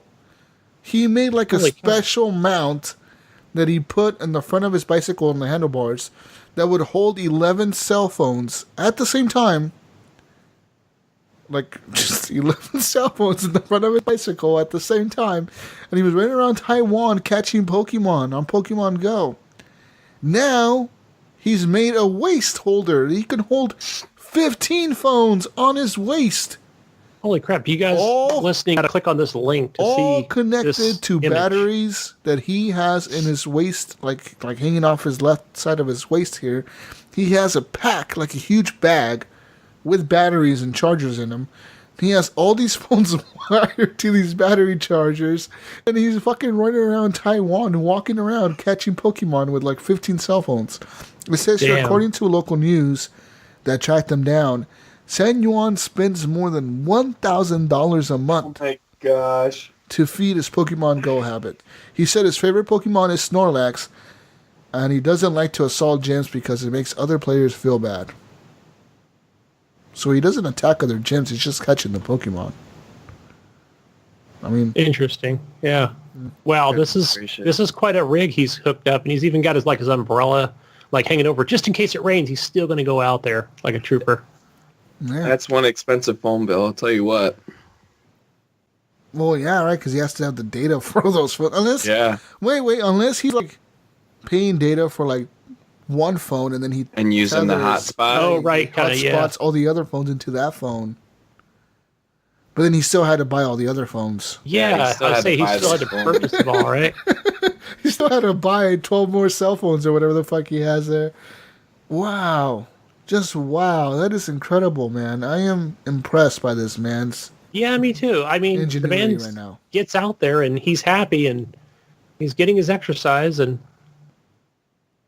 maybe he's getting his rich. vitamin C every day. And he just likes playing Pokemon Go and he's old and he does nothing better to do. He's going to I'm going to go get my exercise by walking around with 15 phones strapped to my waist. And I'm going to catch Pokemon. Hey, I mean, you see those people, they're just, they go out, they're retired, they go golf. Yeah. They got so much money in the bank. You see those guys at the golf course with the metal detectors or the beach with the metal detectors? Those guys, we don't give them shit because they're wearing with the big metal wand. This guy is playing Pokemon. What's the difference? Yeah. Awesome. Pokemon awesome. Go, guys. Go play it. I think people would be amazed, as to, some of the people I see, that I've seen people in their 30s. They're just you wouldn't think they would be even playing such a thing. But it's I always see the guy playing Pokemon Go all the time. Yeah, I have everybody at this grocery store I go to, they're always playing. Yeah, I know a few people in my town that they're known for just walking around playing Pokemon Go. They you see them, and you're oh, they must be playing Pokemon Go. And sure enough, one day I was leaving work, right? And right next to my work, there's this little road that goes. All it does, it goes to this one shop. There's a road that goes to one machine shop that's back there. It's a lumber mill or some shit. It's a private road. It goes back there. There was fucking 10 cars parked on that road. I was why is there so many cars parked there? Drug deal going down. And right? I see all these people just parked there. What the fuck? And I was thinking to myself, wait, there's something going down here on Pokemon Go. So I opened up the Pokemon Go app. And sure enough, there was a legendary Pokemon right there. Right there. I was I need to pull over myself and catch this Pokemon. Should have pulled over there, honked your horn. I need it. Guys, there's a fire. Let's go. Watch them all scurry out. Stop in the middle of the road. Hit a U-turn, a legal U-turn just to go catch a Pokemon. Oh, man. Yeah. But it happens. People are still big into that. That game is huge still. They get a lot of people at their event, in Chicago and other places. Yeah. Wow. Let's go here. More news. Black Friday news. Let's see here. We got, obviously, the Xbox One dropping in price. People are predicting that the PS4 will drop in price, too. And they're thinking that... Target will have the Spiderman bundle for the PlayStation 4 Slim, the 1 terabyte bundle, for $200.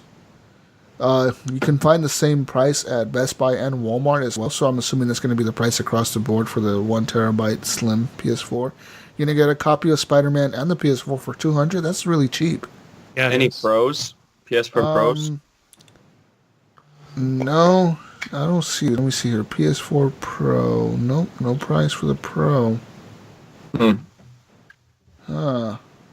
says at Sam's Club you can actually get a pre-Black Friday sale where the system with no games will be $229 instead of $300. That's just the PS4 regular edition, the slim one. But they've also said that God of War will be half off, NBA 2K19 half off. Call of Duty Black Ops 4 will be on sale for $40. And we'll see about that. I don't see any deals for the PS4 Pro. That is bizarre. I don't know why. Yeah, I thought I saw somebody had posted, I thought it was GameStop's Black Friday thing, but now I can't find it. Yeah, I'm looking here. Walmart has displayed their Black Friday deals already, and there's no PlayStation 4 Pro discount.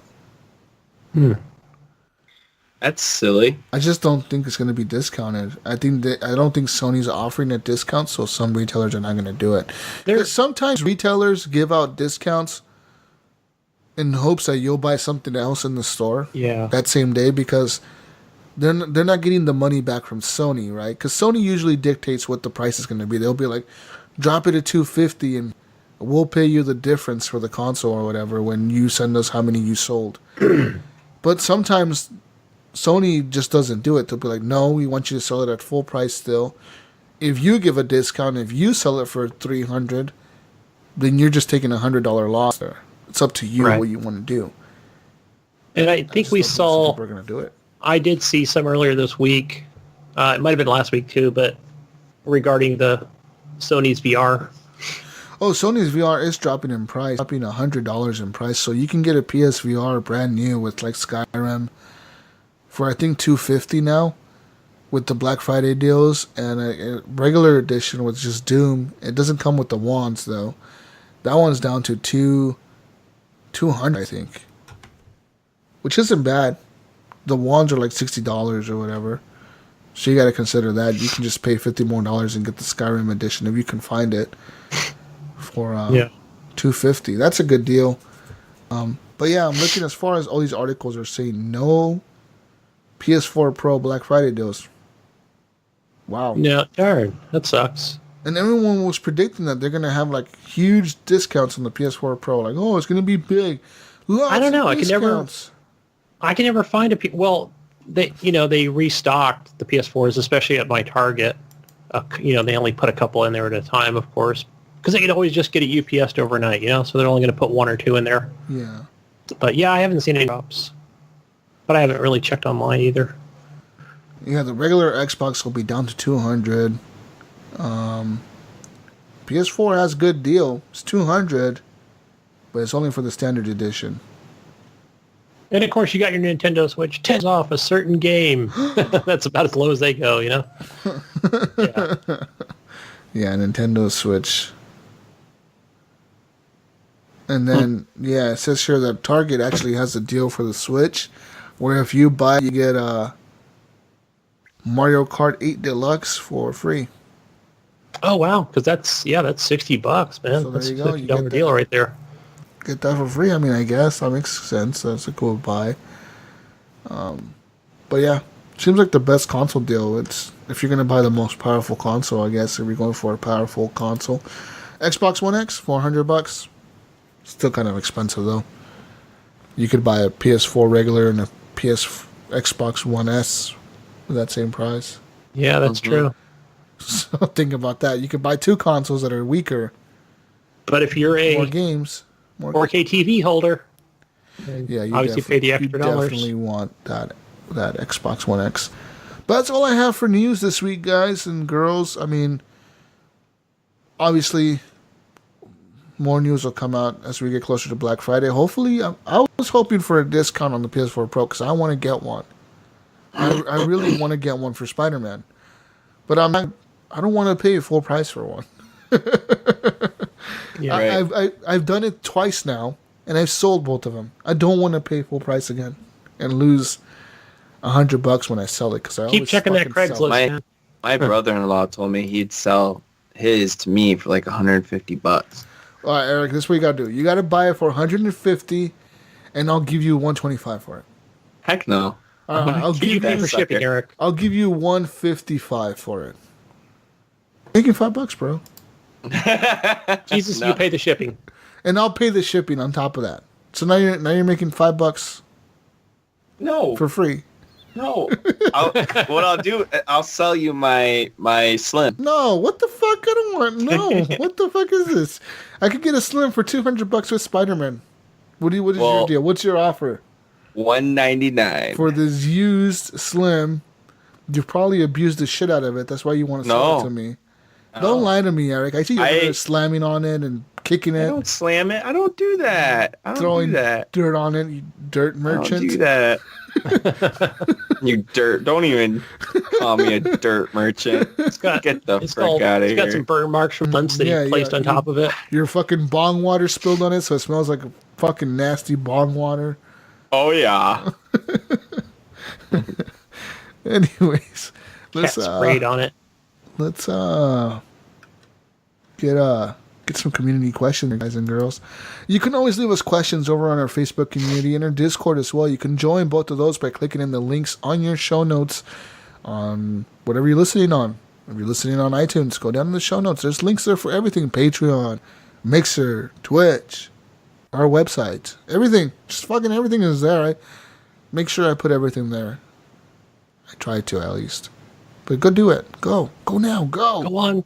Okay, now that you're back, it's community question time. Yeah. Questions, Gunny. What's the questions? Our first one comes from Ricky L. Yes, hello HGP. With all these new games and so little time because of work and other responsibilities, do any of you guys have time to work out? So, what do? It's so important to keep active, just saying, because you guys are awesome and I love your show and want to keep you guys fit and healthy for many years to come. He says, I happen to work out 5 days a week and work 60 to 65 hours. That's crazy. He says, working out makes me feel great and gives me more energy. Just less time for gaming. So, Jesus, how much iron are you pumping out per day? Fuck, none. I should probably start working out now. This makes me motivated to start working out. Ricky, I'm going to try to work 5 days a week too now. You've motivated me for this. You work 60 hours a week. That's a lot. I'm not motivated at all. I'm just gonna keep playing video games and eating food that's not healthy for me. I do that a lot, so I don't know. Maybe I should start working out, guys. If you work out in the game, there you go. Just do that. Oh, like, does that count if I actually work out in a game? Yeah, that counts. I mean, I think that counts. Yeah, that works. I mean, I might try that too. Might help.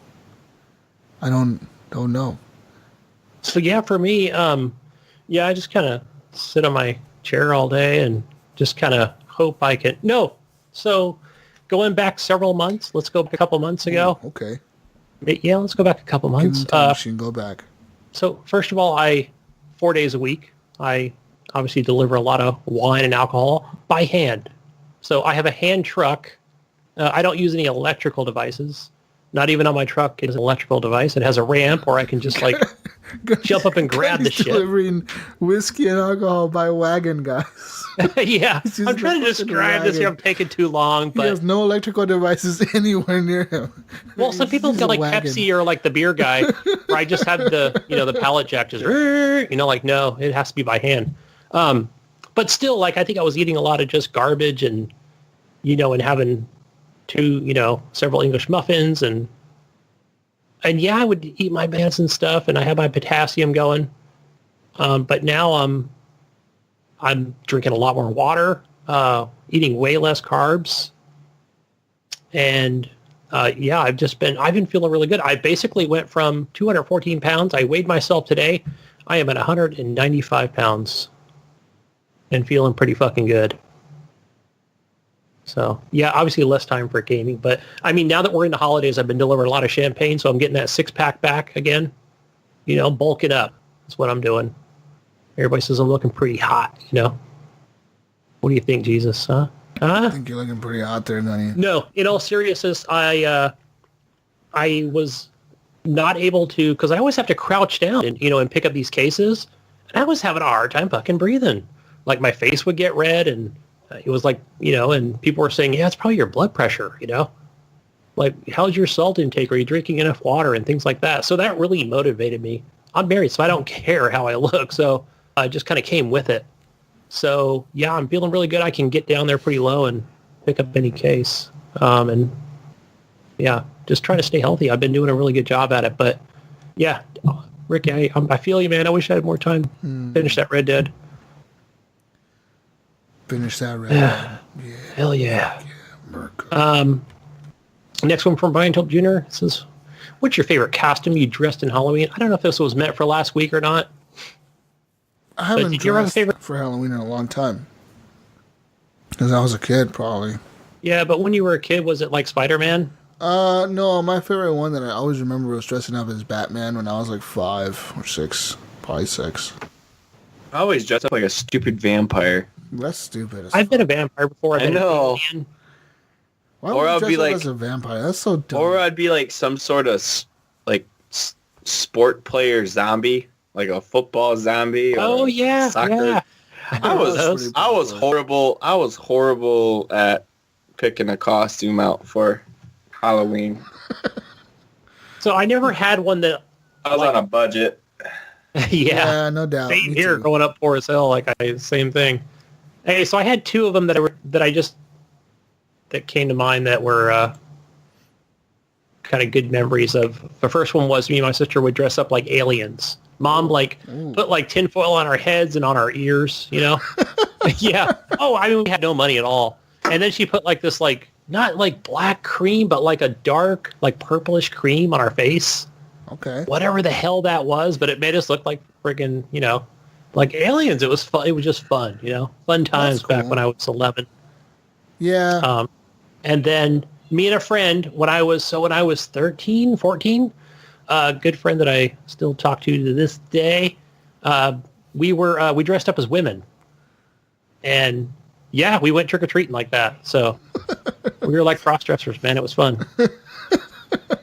Yeah, that's cool. Yeah, many, many years ago.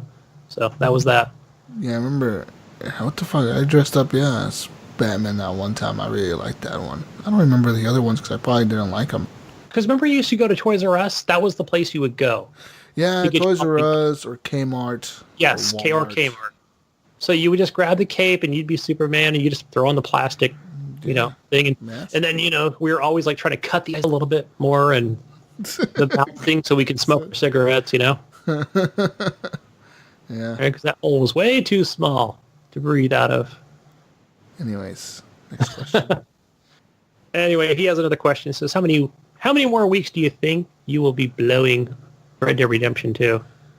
One more week for me, I think. I think once Battlefield 5 comes out, I'll be switching over to that and talking a lot about Battlefield 5. Hitman 2 came out yesterday for the Deluxe Edition owners, or Gold Edition, actually. Sorry, Gold Edition. That's $100. If you paid the $100, you get Expansion Pack 1 and 2, and all the stuff that comes with the Deluxe Edition, which is $80. And you can play it early for 5 days. And that came out yesterday. And I might get that game, but that game comes out Tuesday for the regular edition, so I might just wait for that. Yeah. Same here. Forever. Haven't heard how many people playing Hitman 2 yet. I've seen like one person on my friends that's playing it. Compared to Red Dead when it came out, I was like, you have 37 friends playing Red Dead Redemption 2 right now. You know, and there's like 80 people online and like 37 of them were playing Red Dead. It's like, oh crap. And then, speaking of that, like, there's a few people on my friends list that are like, I thought I put a lot of hours into the game, and they're like double the hours I've put into the game. Wow. I don't know how they're doing it. I just don't, like, I think they just haven't slept in a week or something and just played like 7 days in a row. Because, like, there was one time, because you know you can compare your stats with your friends, right? And you can see how often they played or how many achievements they've done or how many things they've done in the game or whatever. And, like, I was saying to them, like, yeah, I must be like ahead of everyone. I'm like so far ahead of Gunny and Eric, like they haven't caught up. And no, dude, I look at my list and I'm like number 8 on the list for time played and story completion. I'm like, oh, what the fuck? Number 8 on the list? Jeez. Hey, but we got, like, Jesus, you know, we got people, especially in the Xbox Live community, that are, how do I say, just disabled, or they're not, you know, they're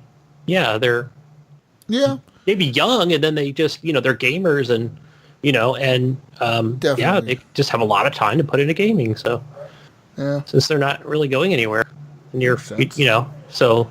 Try that, I'm jealous, though. I am fucking jealous. For like 2 months, you know? Fuck, man. Like, I wish I could have that much time put into a game sometimes. Oh, man, it'd be nice. Red Dead is tough, dude. You leave that game and you come back and you're like, fuck this shit. What? I forgot how to do this. You know why? You know why I haven't played well, for the most part, I haven't played Assassin's Creed or even touched it. Only because, you know, you're talking about all the story missions and stuff like that. I want to kind of try to keep up, but now you've blown past me. I might as well just play some of that and play some Assassin's Creed. Just maybe back and forth on that. But so that's what I'm going to do, Ryan. I think I'm just going to go back and forth on those games for the next, who knows, couple months. May talk about them, may not. Yeah. Okay. All right. Hey, right. Yeah, and even Steve talked about that. Jesus, you're spoiling the game, darn you. Who said that? You're not. Steve Morleon from Belgium. He said you've been spoiling the game, right? Yeah. Well, I mean... Hey, we warned you, Steve. It's hard for me to talk about it without spoiling much. I mean, it's just...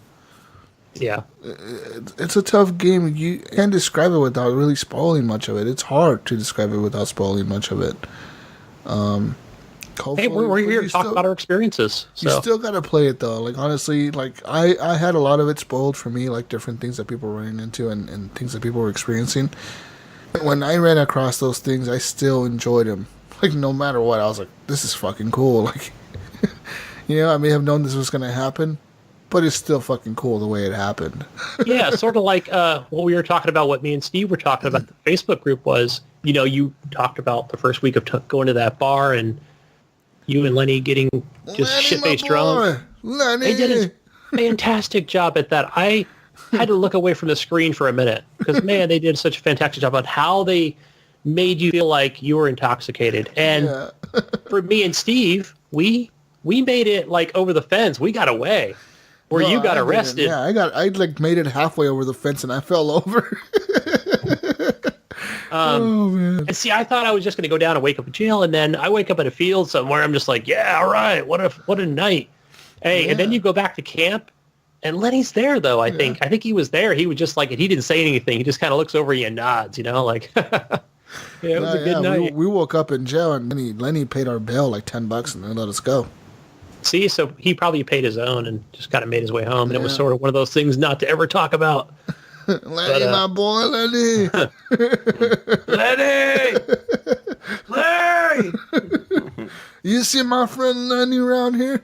Have you seen Lenny? That's probably my favorite part when they're all dancing in the bar. Yeah. What are you looking at? I said I'm looking at you. He's all fucking drunk. There was one part where I thought he was going to get into a fight with someone, and then they were like, yeah. They're all dancing, because the guy tells him, shut up, your friend Lenny isn't here. He's like, what you say to me? I said, shut up. And then Arthur's like, you want to say that to my face? And the guy's like, what, are you talking shit? And then he's like, who do you think you're talking to? And Arthur's like, I'm talking to nobody. And he's like, oh, really? He's like, yeah, I said I'm talking to nobody. He looks like he's about to fight, and then they're all dancing and shit. It's fucking awesome, dude. And then he goes outside and takes a piss, and then he's drowning the one dude in the horse water. Yeah. He's just like drowning him. And Lenny pulls you off of him. Lenny! Lenny! And then you and Lenny get into the slapping fight where you're slapping each other. Yeah, you're slapping each other. Oh my god, dude. I've actually seen some of my friends do that. So I was fucking cracking up when that happened. I was like, oh, the good old slap fight happens. Yeah. Oh man. Good game. Damn good game. Brady and Rob, next question. What's the largest fish you caught in Red Dead, Eric? Anybody? 4 pounds. Wait, really? 4 pounds? That's good. I've caught one that was like maybe 3 pounds. I haven't caught big fish at all. Like I said, now that I'm past the end of the story, kind of, I'm just going to go around and do all that shit. Go live in the wilderness for 2 weeks and not go back to my house or camp. But just go live out in the woods somewhere in the mountains and go explore. Because there's some really weird shit I've run into in the game. Like I told you during break, there's the wolf guy. I ran into him a few times. But there's other weird stuff. Like I ran into some crazy weird alien stuff and just weird shit. Like in GTA 5, how you run into weird stuff. You run into some weird stuff in this game. Yeah, like that guy talked about on Giant Bomb, where he just said he left camp for like literally a week in-game time, and just said, "Fuck it, I'll just go back on my own time when I want." And you could do that. You could That's cool. do whatever the fuck you want. The thing is, towards the end of the game, you kind of want to. I feel like I wanted to rush things through or whatever. But I could have done that with Arthur. Now I'm just not doing that with him, and I'm doing it, my own pace, doing my own thing. So hopefully I can just have fun and explore some things. I think Johnny Don't, Andrew, he told me that he found a witch's hut somewhere in the game. Yeah, I've heard about that. The cauldron and different. Yeah, you could drink out of the cauldron. You can choose to drink out of it. I was like, I don't know if I'd want to drink out of a witch's cauldron. You know what the fuck's in there? Right. What are you gonna see? What do you see? What is it? What if it makes sense? Yeah, but I haven't fished in the game yet. So, hey, and you said it was part of my inventory. I guess it is. Yeah, it's on my horse. Have you been fishing with the little boy yet? No, I haven't done that. That's what you got to do. That's like a tutorial mission. It teaches you how to fish, and you got to do that. And then the fishing rod is in your inventory, just there. That's how I found it. Okay. I mean, I've got everybody back at camp. Everybody's there. I've done their mission, so it's probably someone. I.M. showed me a picture. He caught a fish that was like 20 pounds. It was fucking huge. It was like the size of his body. He was like, "Look what I just caught." I'm like, "How the fuck did you catch that, dude?" He's like, "I don't know. I was just on right here, and I saw him in the water, so I started fishing, and I was like, oh, that's fucking crazy." Okay. Wow. Yeah. All right. Next question. Jonathan Hall. He wants to know, Mr. Pinpoint Red wants to know, how am I going to deal with my gamer voter when news starts coming in on Titanfall 3 and the new Respawn Star Wars game? Is there a number I can call if it lasts for over 2 months? Help, please. Jesus, help this guy. We don't. Hgp support does not deal with medical problems. We're sorry. We can't give medical advice to you. Based on our contract? Yeah. We apologize. We can't give out medical advice, Pen. Maybe talk to your girlfriend about that, your wife. Your wife. Titanfall 3. Yeah, man. Because they already said Titanfall 3 coming out next fall. That's fucking crazy. I didn't think it was going to come out because they haven't even talked about it. It's not like they even mentioned it. They just like all of a sudden said, "Yep, Titanfall 3 coming out next fall, and oh, by the way, the new Star Wars game coming out next fall too." Like, what? That's fucking crazy. Like, Respawn has been busy then. If they've been working on both of those games at the same time, just working on both. Yeah. Because they must have. I'm hyped, dude. I loved Titanfall 1. Loved Titanfall 2. Great games. Probably some of the best multiplayer shooters out there on this generation. They just feel solid on the movements and the way the characters run. The mechs, they all feel good. Can't wait to see what they do with Titanfall 3. It's going to be pretty cool, I think. Yeah, and it'll be good just to not have that, like, to be not announced, but to come out as around the same even month as like a Battlefield or Call of Duty. Give other gamers a chance to purchase this, you know? Yeah, I hope. It until the next one. I'm glad that they're not doing a Battlefield next year. That they're doing they've realized, like, well, we shouldn't release Titanfall and Battlefield together. Let's release them separate years, off years. So, like, next year is Titanfall. Maybe the year after that is the next Battlefield or something, you know? That's the way they should have done it in the first place. They screwed up with Titanfall 2, but, hey, they probably learned from their mistakes, and we're here now. Yeah, and I mean, it wasn't like a complete screw-up. I just think it was, they would have gotten a lot of bigger player base, you know? Yeah, if definitely. We can all agree with that. Right, Jonathan? He agrees. So, because the more players, the better it is, right? The funner the game. Yeah. All right, next question from Discord. Betterholic. He says, I know Gib 877, that guy, talks about Dead Cells all the time on the show. But have you guys played it?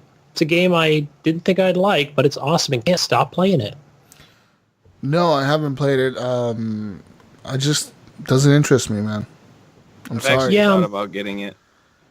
As much as Ryan has talked about it, it made me want to get it, but I realized, like, Ryan's a different type of gamer than I am, and he has a different taste in certain games than I do, and it just doesn't seem like a game for me. Yeah, and same here. I think I'm just not so much into platformers. As much as I might say, yeah. I've played indie games, but I think platformer-wise, it's not something I'm going to see if it's going to be on sale for during Christmas time. Yeah, I played it for a bit when it first came out on Steam. That's when I first bought it, before it even came to Xbox. Mm-hmm. So, and it just kind of dropped off for me. Yeah, so anyway, our last question is he has a couple questions. From the Blaze Experience podcast, Mr. Blaze. Let's see, what was the biggest reveal for each of you, and also regarding XO, and also the one reveal that made you go, really?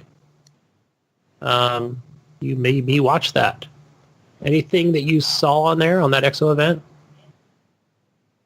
I can't think of anything offhand since I didn't watch the entire thing or see anything really revealed, other than a lot of Game Pass stuff. Some of the coolest stuff that I liked is all the games coming out to Game Pass and how they're really invested in that.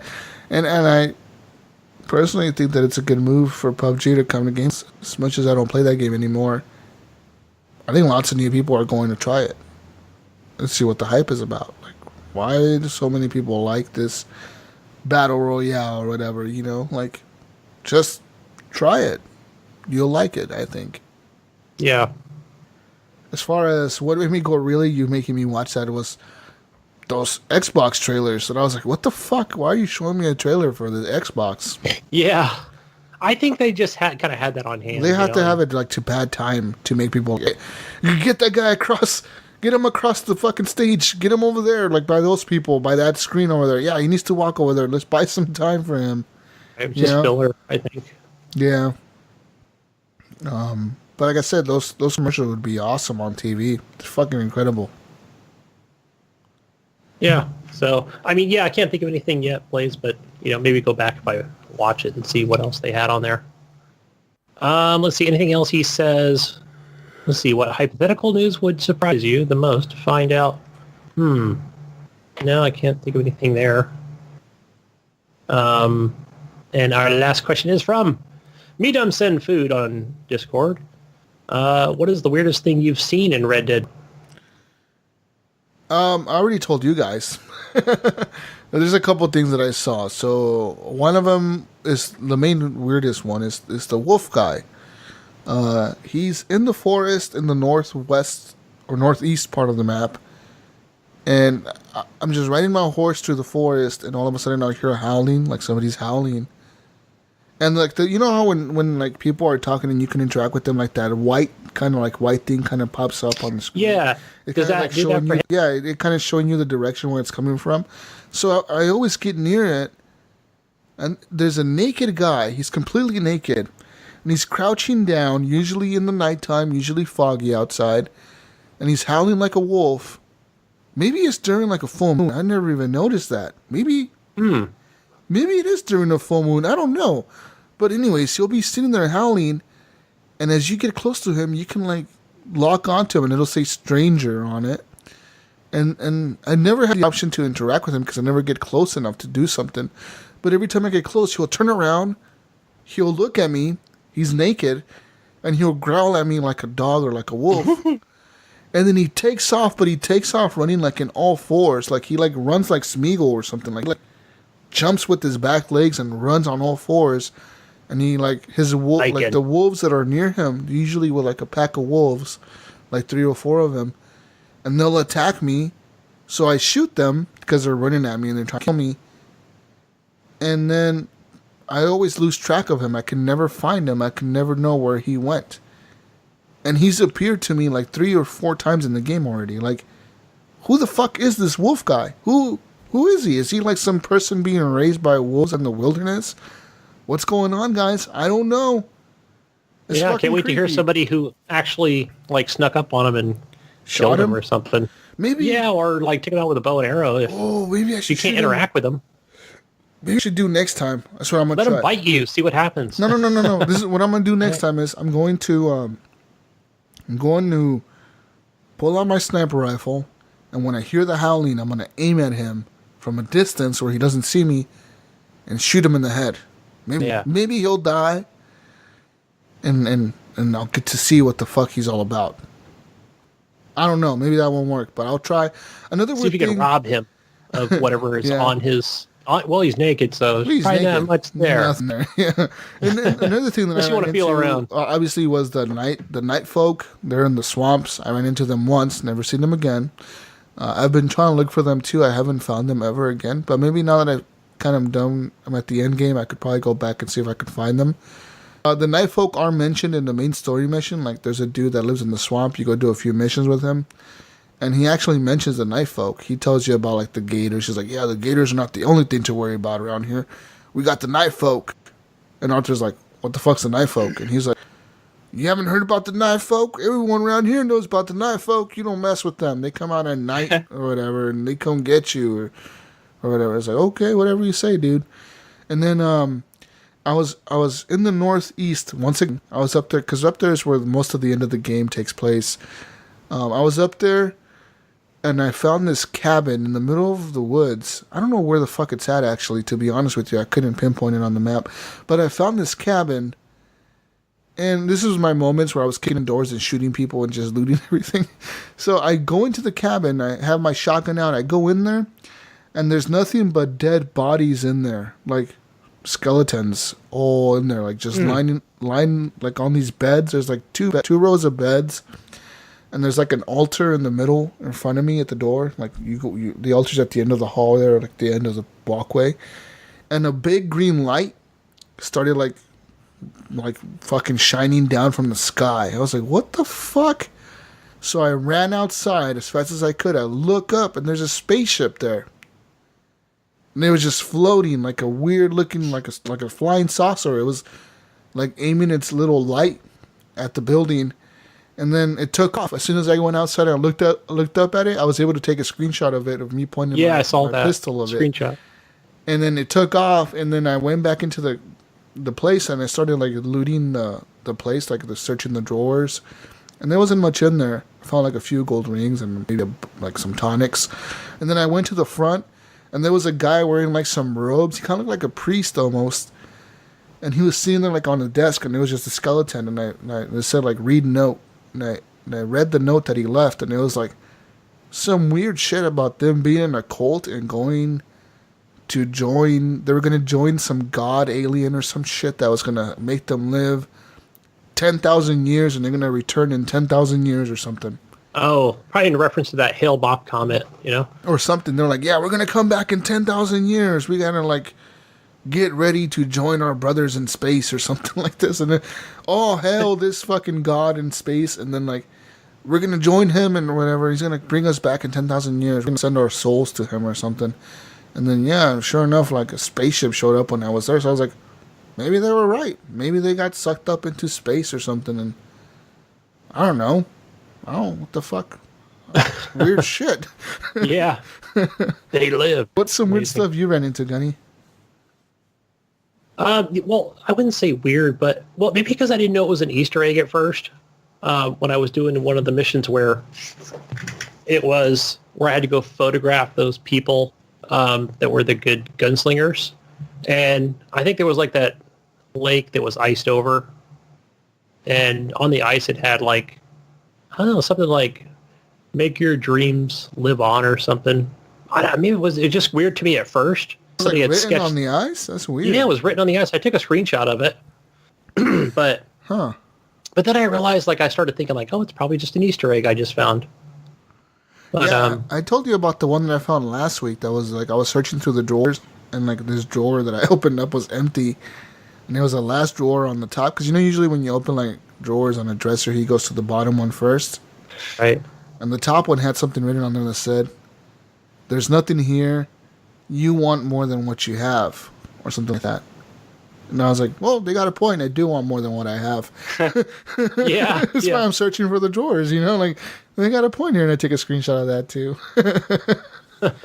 But I've heard there's vampires you can find in the game, Gunny. You got to find their hidden messages in Saint Denis, I think. Yeah. I haven't found them, but you could find them around the city. I'm vampire book right now. So there's a vampire you can find, and I don't know if you kill him. I don't know what you do with him, but you can find him. You find all these like notes or hidden messages around the city about shit, and you take notes down on Arthur's journal. Then after you find all 4 or 5 of them, you get like a side quest that pops up to go find this vampire. Cool. Kind of like a Skyrim Easter egg. Yeah. Hopefully. That's weird. I didn't see that on the ice though. I gotta go back. I gotta go back to the ice and find that message now. What's his name? It's the the guy you like up in north. What is it? Northwest. Yeah. That mission where you go up there and you got to go take. Well, you basically got to go kill them all. So yeah, you gotta. Well, you don't kill. I think, but you don't have to. It's on the ice there, in the middle of the lake. There's 2 of them that I didn't kill. 2 of the gunslingers that I didn't. And speaking of gunslingers, the lady you didn't. Yesterday I went to Valentine, right, and I went to the horse stall, and I was like, I needed to fix my horse up because it was all dirty. So I cleaned it up. I paid the $5. As I'm walking down with my horse, I hear these 2 guys to the right of me. They're walking down the road, and they're like, "You son of a bitch! You owe me my money." And the other guy's like, "I ain't gonna pay you shit. I don't owe you nothing." And then the other dude, like, they're staying like probably like 12 feet apart. And the other dude's like, "That's it. This is it right here, right now. Draw." And the guy's like, "What?" He's like, "Draw." And they like looks like they're about to do like a draw, like a battle, you know. And the dude just pulls out his revolver and shoots the other guy. And then he's like, "Yeah, I told you, you son of a bitch. You gotta pay me money. Now look where you ended up." And then I walked up to him. And Arthur's like, he's like, "Anyone want to challenge me?" Because he's staying there, right? He's like talking to everybody in the town. He's like, "Ain't any of you bastards want to challenge me? I'm the best gunslinger in this whole area," or something. And Arthur's like, "I'll challenge you." And I challenged him. And I fucking died. Yeah. The dude fucked me up. I didn't draw quick enough or something. It's really hard to do the drawing gun battles in this game. It's fucking hard. Man, I think the one on the train, the guy that I had to go get on the train, I probably failed that thing at least 10 times. Because I don't get like the holding RT lightly to fill up the meter, because I always do that, and like it seems to me like you can't hold it down till it fills up all the way, because they always draw like either halfway, a quarter through the way, or 3/4 into the thing. And so you never know when they're going to draw, and they just shoot you like right away when they draw. It's like, boom, They just shoot you like right there. You don't even get a chance. It's got to be, I think it's got to be exactly halfway. And you can't like let off of that right trigger at all at one bit, because if you do, they draw. If you go too far, they draw. Yeah, it's like, I don't know. And the dude killed me, and then when I respawned, he was gone. I was like, I'm going to challenge him again, and I couldn't find him. So like, well, you know what so check this out. I did with the Pro Controller, right? Mm-hmm. So I clicked the thing on the right trigger. Yeah. And it filled all the way, but then like that's where it has to be, is halfway, I found out. But then you can't actually like fully press the right trigger because, again, you've got it set to halfway. So I'm like, okay, at least that lets me know that's where I need to be. So maybe that might be helpful for some. I don't get it. I have a heart at that stuff, so we'll see. Well, that's another weird thing I ran into. What do you run into in the game, Eric? That's kind of weird. The naked dude while I was fishing. He's swimming in the river or whatever, and I'm commando. I'm fishing with the O'Driscoll kid, and this dude just starts swimming. He's like, "Hey, water's kind of cool. You should come on in." Yeah. I'm like, "No, dude. I'm just trying to catch some fish." That's probably the weirdest thing I've ran into. Yeah. And you can read the newspapers in the game, and they'll mention things that are kind of weird in certain areas of the map. I was going to say that too. Like, I did read some of the articles I picked up in Denise from a paper. Yeah. Like one I was reading yesterday was in Valentine, and like it was the most recent article, and it was talking about how some people in the nighttime, during when it's foggy out, they'll hear like Indians crying. And they're like, they think it's the ghost of all the Indians they killed around here or something like that. And maybe you'll hear them too if you're here at nighttime during the fog. I'm like, maybe I should wait here till it turns nighttime and see if I hear anything. But I was like, I don't know if it's going to be foggy or not. Kind of in the game when it's foggy or when it isn't. So I was like, fuck it. I'm just going to leave. Well, hey, I was playing with this past week I was playing with Alan maybe and somebody else, and they said, like, I keep hearing Indians, but I don't see them. Oh, wow. That's yeah. I mean, they might have been running into that, and they just don't realize that they were running into that. But yeah, you could hear apparently you could hear Indians crying in the middle of the night around that area if it's foggy and if it's nighttime and you're alone, you'll hear it. I never heard it. I've heard the wolf guy. That fucker's naked and he's living with wolves or something. Gotta go find where that guy is at. He has to be in a cave or something, right? Like, yeah, he's probably got a home something. There. I don't know. It's weird. But yeah. That's all we have for questions. Awesome. Well, thank you, people, for listening. Thank you for enjoying the show. If you want to, you can always leave us a review on iTunes, on all that stuff. 5 stars is appreciated, but whatever you want to leave, go ahead and leave it. And you can join our Facebook group, Horrible Gamers Podcast Community on Facebook. You got a page as well. You go like that. And Discord. In the show notes, you'll see the link for the Discord. Go join that. And that's it. Twitter @_Horrible Gamers. Find me on Xbox Live, gamertag Jesus Walks a Lot. I'll be playing more Red Dead this week. Probably more Battlefield 5 tonight. I'm playing after the show here.